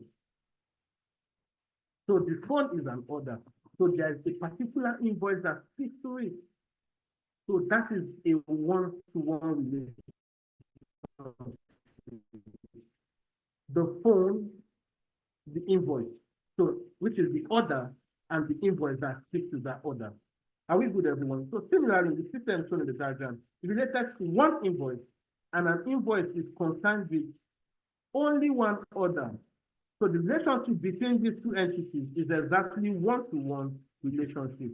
And that's why we have a solid line to indicate that relationship. So a one-to-one relationships are not permitted in some data modeling approaches. And where this is the case, it is usually suggested that the two entities should be merged, right? If this happens, one of the identifiers is selected to identify the merged set, and the entity is named accordingly. So an identifier is the attribute or set of attributes used to identify an entity The one that is created first is usually used to identify the new entity created from the merged entity, right? So we know that, okay, we can have orders. So I want to buy a phone. I want to buy different brands of phone, an iPhone and a Samsung. There are two orders, right? So the attributes, Samsung, iPhone, but yet an invoice, there are orders, right? Speaking to a particular invoice. So I come to Mercy's shop and I place order for Samsung, and so you see that in writing that invoice, they wouldn't want to give me an iPhone invoice and write another invoice for Samsung. No, right? So it's also a one-to-one relationship. So I'm getting two phones, but one invoice is to speak to it. Are we good, everyone? So there's what is called optionality. Optionality. So more detailed information about the business rules that underpin the data model is represented by including optionality in the relationship between two entities, right? So if we look at this diagram properly, we see sections, we see office, we see feature, right? So this indicates that both entities must exist, and that neither can be stored in the system without the other being present. This is sometimes called a fully mandatory relationship, right? So the opposite of a fully mandatory relationship, of course, a relationship is fully optional. So the relationship between the teacher and the office, the relationship could be optional. So the teacher can decide to come from, I'm using the diagram as, I'm trying to explain that. So I might decide not to get to the office, and it's an optional for me. I can just come straight from my house and I get into my section with my students. And after then I dash out to my house, right? So the office is optional for me. It's not a must that I must get to the office. I must, work from the office. So yeah, I can have that optionality that I'll just come from my house straight to have my session in the school and I'm off, right? So this is also part of system, modeling system data. That it indicates that an order can be placed. So we're trying to explain the other one-to-one relationship. indicates that an order can be placed without a customer call being made, and a customer call needs not result in an order, right? So all of these things are, how a BA should understand and how a BA should model or break down things. Are we good? So we saw the two other alternatives that show how relationship needs to be analyzed in two directions, right? From the one end of the relationship, known as the parent or master entity, to the many end of the relationship, known as the child or detail entity. Yeah, so the first situation is where a parent entity can exist without any child entity, but a child entity must have a parent. Are we good? So the second situation where we talked about the school is the opposite of this, where the parent entity must not or must be linked to at least one child. So yeah, the teacher must come from the house and mustn't really come from the office or, start his or job from the office. So yeah, but the child entities can exist without a parent. So this is just, trying to explain the three instances that we've looked at: the one-to-many, one-to-one, and optionality. Are we good? So yeah, this is them, this is us having it there. This is order. Showing you the diagram, showing a fully mandatory one-to-many relationship. Right? and other lines, having many relationships. So we see here that this diagram is showing fully optional one-to-many relationships. So why is it optional? So instead of it being a thick line, we are now having dotted lines. Just to show you that this is fully optional. Are we good? We get to see that this is a mandatory parent entity with optional child entity. We have a parent entity, and you see the dotted lines, optional. So as VAs, when modeling, we could use all of these forms to break down information, to break down data, right? Having to represent your optionality using dotted lines. So all these are expected of the VA. This is an optional parent entity with a mandatory child entity. So a VA should understand the parent entity and the child entity, and also understand how to represent them, how to model them. Modeling is representation. So not, writing notes, bulky notes, and making information and data look bulky. VAs are to solve problems, simplify information, break down data, break down information, right? So understand your optionalities, understand your parent entity, your child entity, and the like. So we can see here that this is a many-to-many relationship.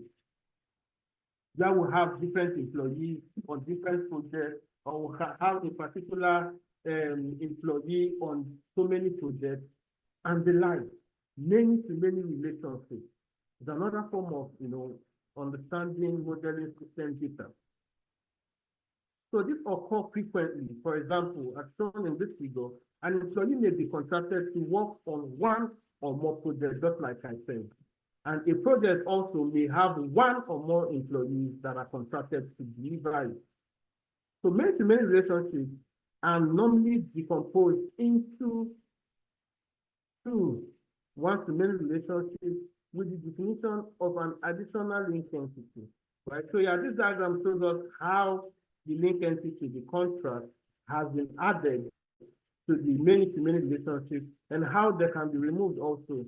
Right? So we see that this structure shows that the employee is linked to one or more projects, while a project is also linked to one or more employee as it is. This allows all the contract details with which an individual employee is associated to be accessed as detailed entity or current. It allows us to access from the project entity to all the contracts of the employee as it associates to a particular project, right? So our attributes of the original relationship, for example, this employee was contracted to deliver a particular project, and the duration of the particular contract, it can be recorded as attributes of this link entity.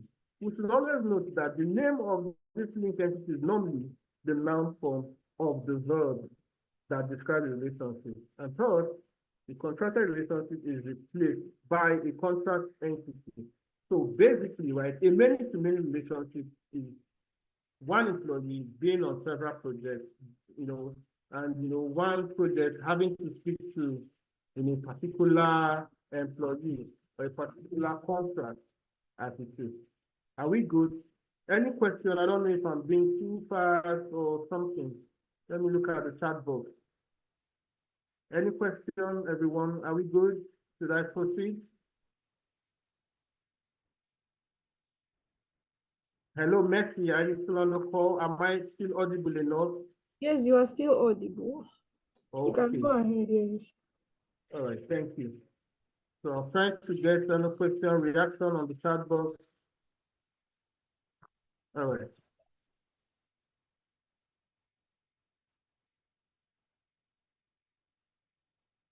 All right, so we can also look at this diagram. All right, this is also a many-to-many relationship, right? Right.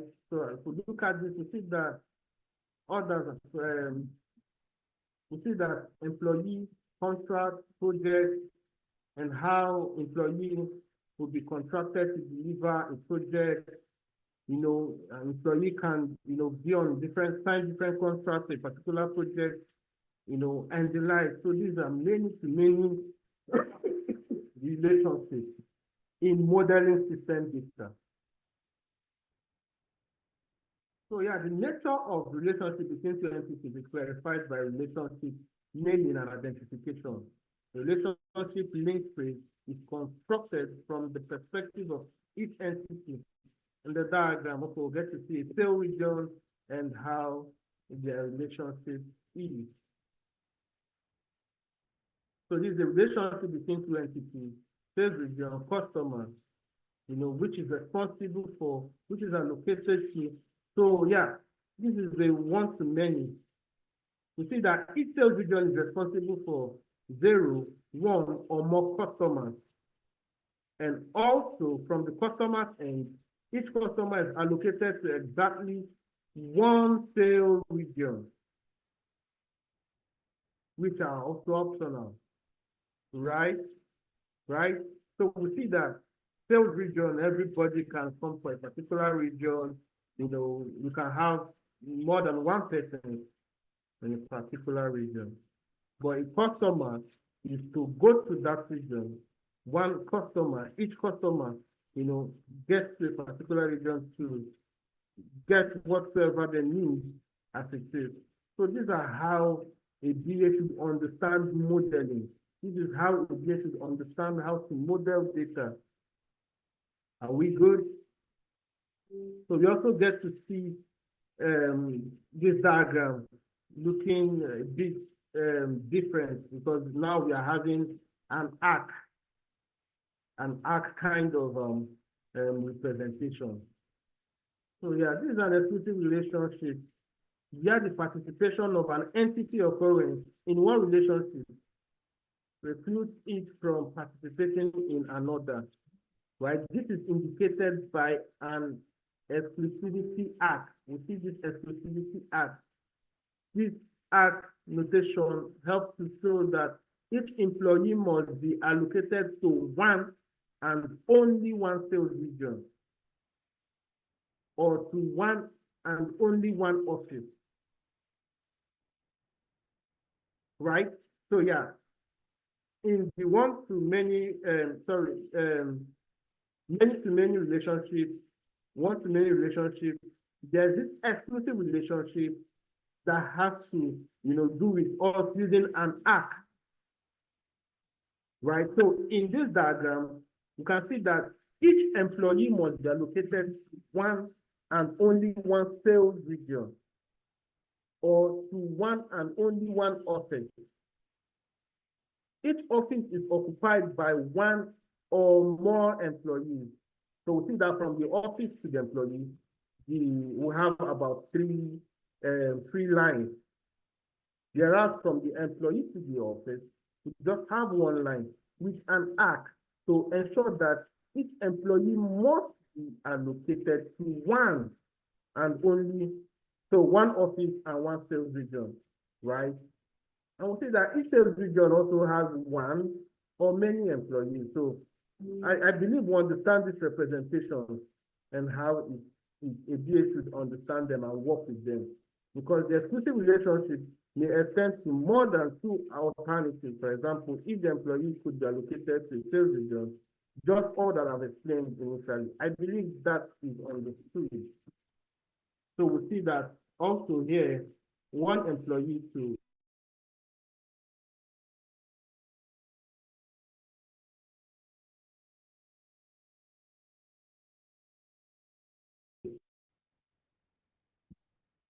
so get to see how these arrows, all the relationships are picked or noted or identified or captured, right? So for the office, for the region, employee to one office, employee also to be able to have customer calls for their orders and in their order line for a particular product. So have we seen all of these relationships and how we understand them?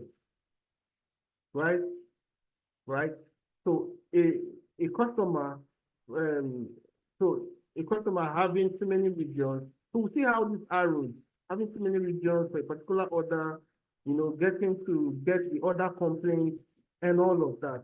So a BA should understand how to represent, how to model, how to explain these things using all of this form of all this approach, right? Are we good? So entity relationship diagram for the sales system, if we put the above example just as we saw, we put them together, we can build an entity relationship diagram that reflects to the data requirements for our system. Right, just as we saw in that diagram, we saw how this is being modeled, this is being represented, that an employee should give customer calls to a particular order, in an order line, when you have order numbers that fix a particular number for a particular product. Right, same goes to the sales region and customers and their orders and also their complaints. Right, so alternative notations, there are many notations used when modeling data. There's a class modeling, which is one of the unified modeling languages, that will be describing below. Are we good? All right, you see that this is an alternative data modeling notation. So we see that we have a one-to-many relationship, fully mandatory, right? So right here, you also have customer and order, right? With optionality, to indicate optionality, customers and orders having optionality, which is a one-to-many relationship that are fully optional.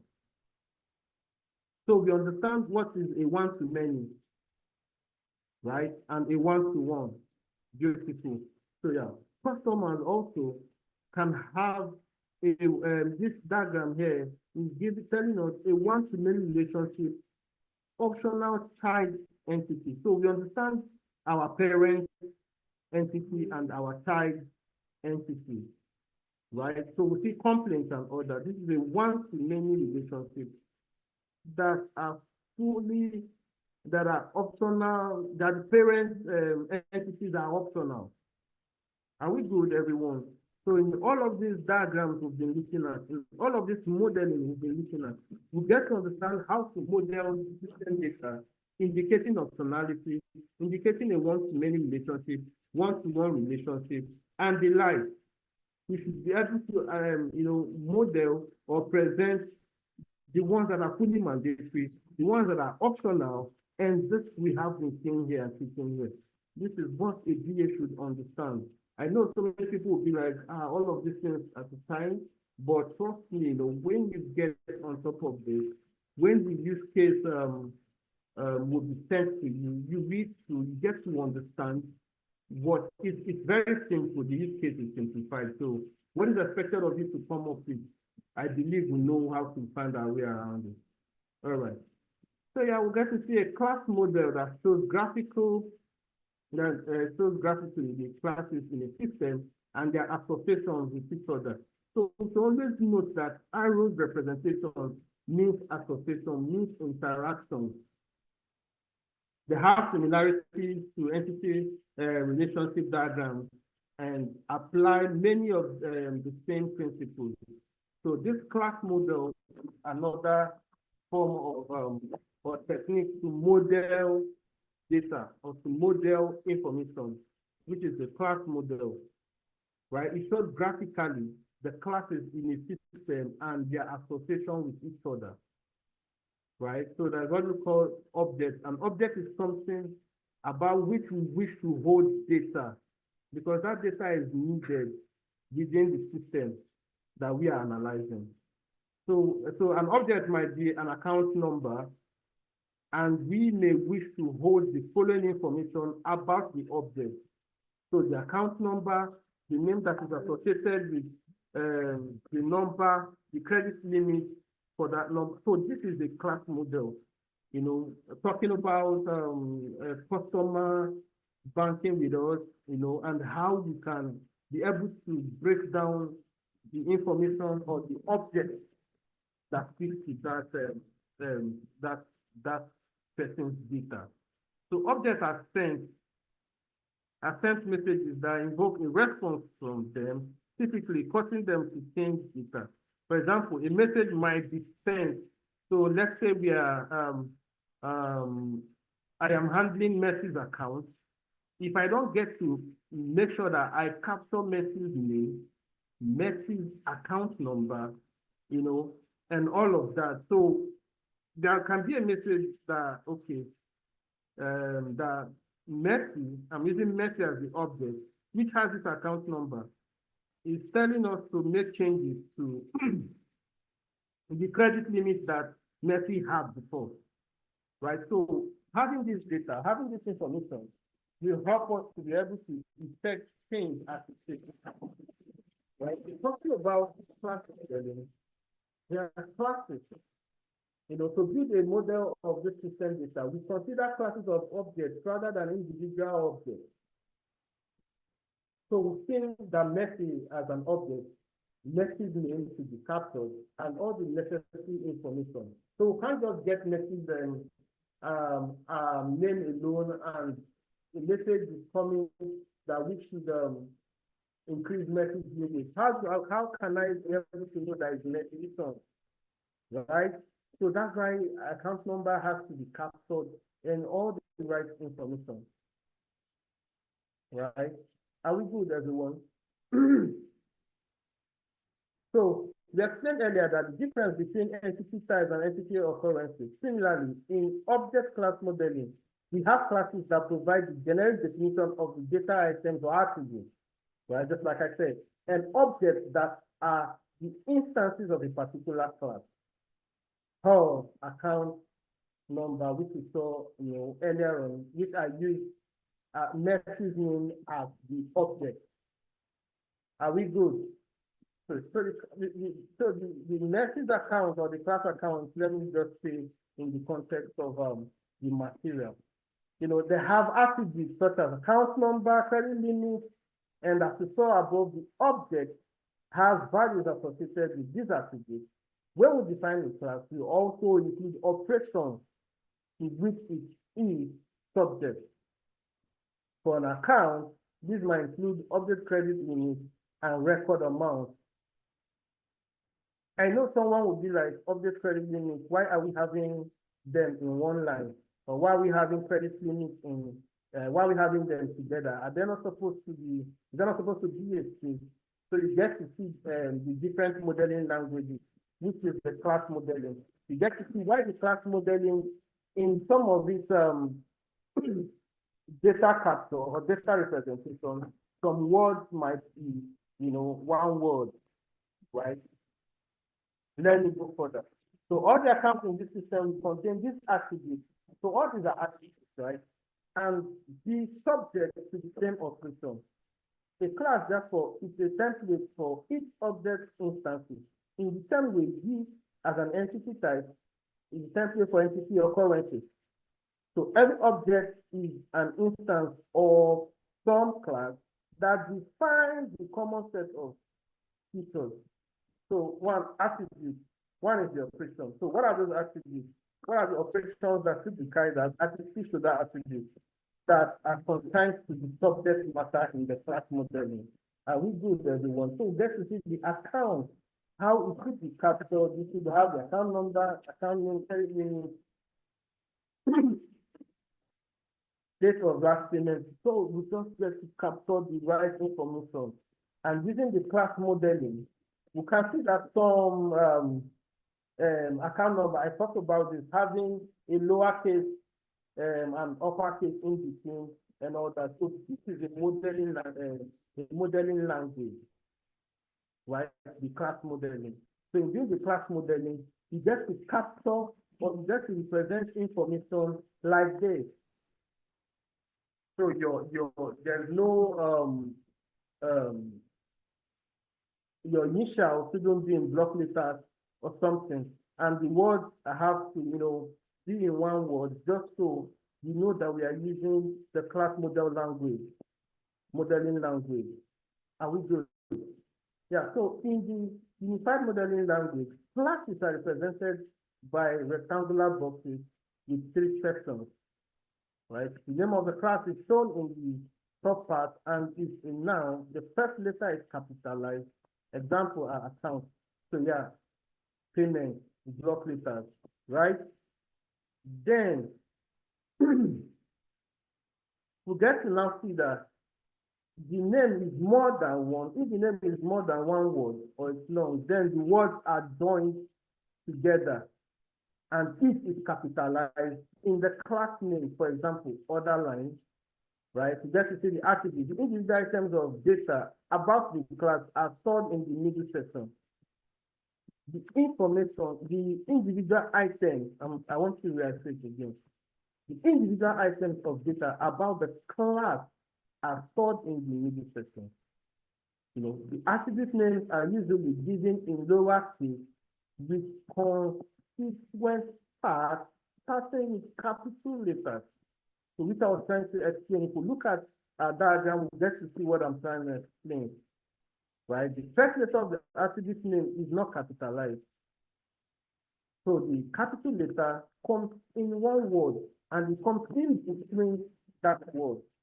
So it's a modeling technique, and that is how operations are stored in the bottom part of the class and are invoked by messages being sent to that class. So we are using the example of that account information, right? Are we good? So the detailed content of the operation. So what the class will do when the operation is invoked, will be defined in the method associated with the operation. It is usually left to the later stages of the development process, right? Attributes held within a class are only accessible to the operations of that class because they are hidden from all other classes in the system. Right. So for example, we will see a diagram, or we saw a diagram of the account information. It has operations, object credit limit, which may take place when the customer requests a new credit limit. So all the action points, all the operations, there must be an action for that operation to come into play. Right. To enable this to take place, a message, which I just said, an action has to be sent to the object, right? The object credit limit. And the parameters of the account number and new credit limit are also sent to indicate the account in question. So all of this, I've said them before. I wouldn't want to go over them so we don't waste time. I think we are running out of time already. All right, so in the class account, we have identified an operation that is also called object credit limit to respond to the messages of the 10 name.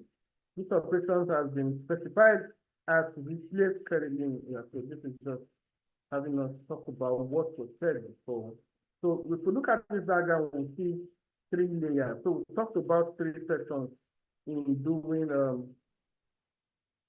in using this class model language. You see that classes are represented by rectangular boxes with 3 sections.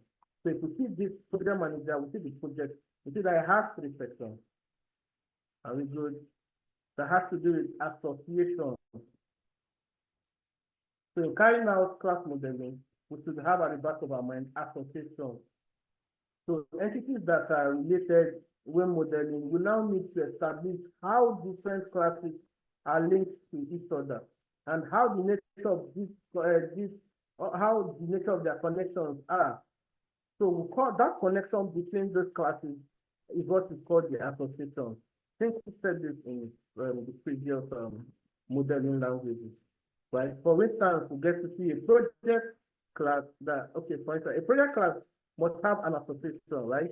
So if we see the linkage, project manager, project initial, we have this line, you know, indicating association between those 2 classes. So I've already said that the classes interact and that this is done by the messages moving along with the association line defined in the class model. So if there is no association between the classes, then they cannot communicate directly. So the class model reflects the business rules that will govern the classes and the operations performed upon them. Multiplicity is used to show the business rules for an association between classes. So we get to look at multiplicity of associations, right?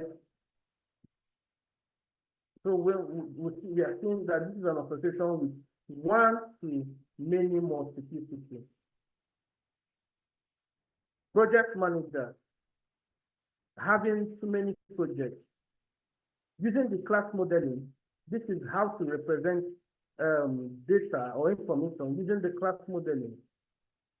Are we good? This is a 1 to many, 1 to many, asterisk indicating many this time, not where we have multiple lines. So 1 asterisk representing multiplicity. Yes. So yeah, the multiplicity entries can be extended to show the minimum and the maximum value in the association. This is shown by using 2 dots between the minimum and the maximum values. For example, I made mention of the asterisk in the example of the diagram above, which is project manager and the project. 1 to many, asterisk having to explain, you know, or tell us that this is what we are doing. Are we good? So in this diagram, we see that for the asterisk in the above diagram is a simplification of the range of 0, right? And the 1 in this context now is a simplification of 1 to 1, right? So you see that the job sheet and the task, the job sheet to the task, the association between the job sheet and the task shows that an instance of task has an optional association with job sheet. So we see the representation above 1 asterisk. This time around 1 dot using dot this time, right? And also we see that the job sheet, the side of the job sheet, their relationship, they are using the dot this time around and the 0 dot to explain or to showcase the association with 1 to 0 to 1 multiplicity. All these are, you know, modeling languages. So as DS, we need to understand all of these things. right? This is an association with 1 to 0 to 1 multiplicity.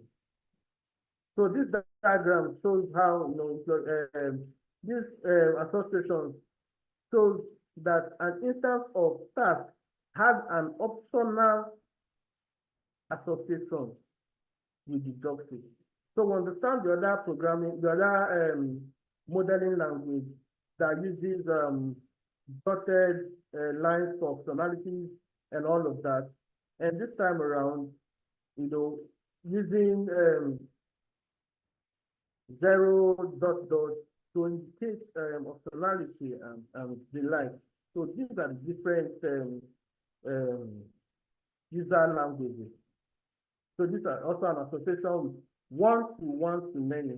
So the previous 1 to 0, because we have 0, 1, the first one to 0 to 1 multiplicity. Right now we are having an association with 1 to 1 to many multiplicity. Are we good? Right here, asterisk many this time using the class modeling. Right here, the previous has multiple lines. In the class modeling, we use asterisk for many. So we see that this is a 1 to 1 to many multiplicity. I believe this is clear enough. I don't know if there's any questions.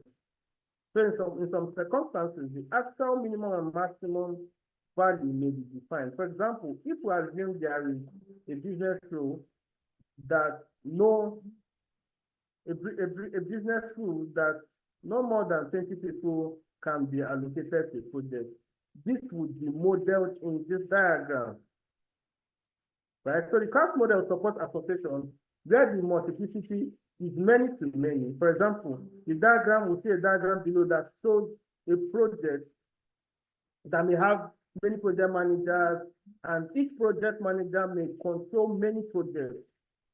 This should happen if there is likeliness that it would occur over a period of time.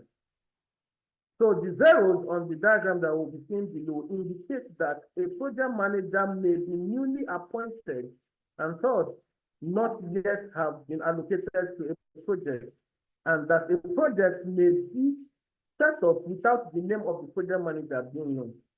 So we'll get to see that diagram now. In some cases, the association between the classes also holds information. If we consider the example in the diagram below, we'll probably want to know which project manager oversaw its project during. So this is it. This is an association with 1 to 20 multiplicity. A project being allocated to many project managers, or having a project manager handling many projects in different applications. So in the class modeling, there's what is understood as multiplicity. So this is how the representation is. This is how the modeling is. So get to see here that this has to do with, association class called assignment. This is an association with many to many multiplicity. So when we are using the class modeling language, asterisk is indicating many. So in this example, there is only one instance of class assignment for each combination of projects and project managers. So if there were more than one, for example, if the project manager could be assigned to projects they had previously left, then it would be necessary to convert the association class into a class. So basically, this diagram is an association with many to many multiplicity. Are we good? Are we good? Any reaction? Okay. So there's also generalization and inheritance in doing or in using the class model language. That the project manager class that we have been considering has been defined for the narrow requirements of the project control system. So we're looking at this. This is an association class. Here we have assignments, we have project managers, we have project in itself. So the assignment has to capture the date that the, so like I said before, in using the class model language, we see that date started is one word, and it just starts with a block later. So the block later comes in between date started, date finished, staff ID, all of these are necessary. However, I will now suppose that during analysis, it turns out that the organization also needs to keep information on contracts. That is how we keep our articulate information. What are the assignments? What are the dates that the assignment started? Who is the project manager? What is his ID? What grade is he? So all of this is how we can, capture or represent or model stuff indicating association. So we can see that in this association class, there's a bold line, there's a dotted line, and also indicating that a project manager can, be engaged or involved with different projects. That's why we are having a series here. Are we good? So it appears that wherever some operations are common to all job roles, some are only relevant to project managers or account managers, right? Unified programming language handles the situation through a concept known as generalization, and this is illustrated in this diagram. So this is a generalization and inheritance diagram that explains the association class modeling. All right. Somebody wants to say something? Okay. All right, thanks, Bruce. So both personalizations are said to inherit the attributes and operations of the generalization. So just as we saw above in the other diagram, this is also trying to explain further job role. So what's your job role ID? So what's your job name? What's the job description? All of this put together will help us to have a generalization structure, right? In the class modeling language, generalization and inheritance, break things down or put clarity to some things. So the class of job role has the attributes, all of the project manager, what's the grade of the project manager, and the authority limit, and all of this information captured clearly, explains modeling or clearly models a particular data or information.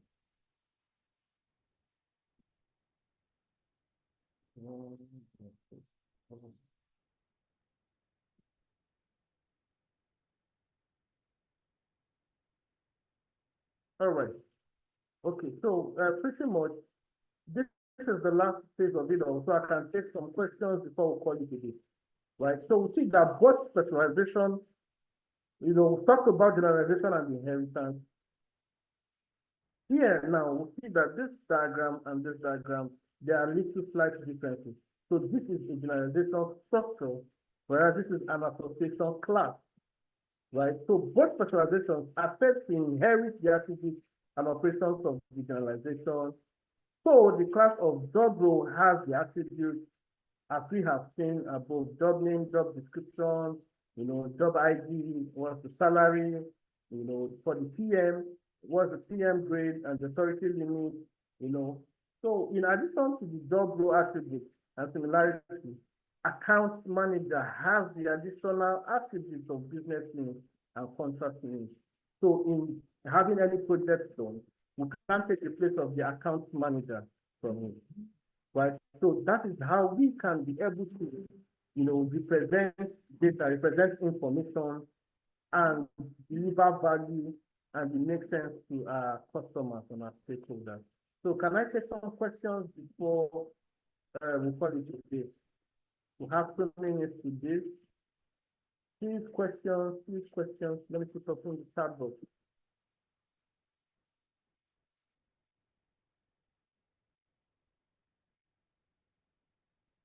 Hello, any questions? Messi. Do we All have right, any question? Okay, Joyce, I don't know if you have a question, you can ask.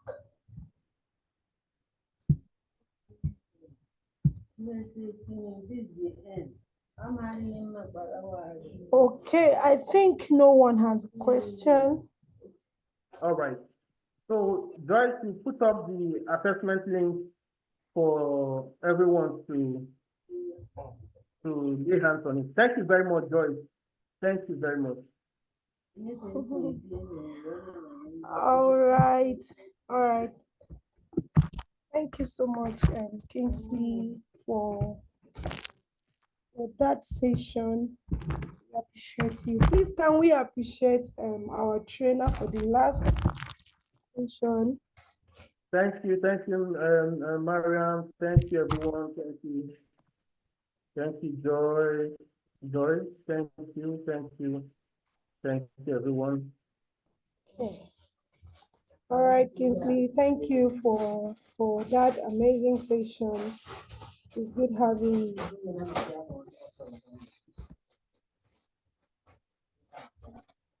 All right, so without further, we are not doing anything again at the moment. A quick announcement to make to everyone.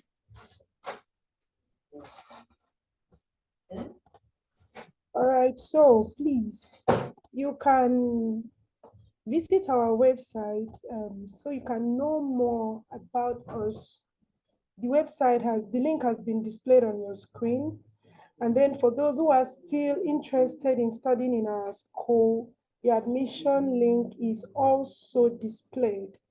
And then for your complaints and queries, you can email us on the email displayed as well.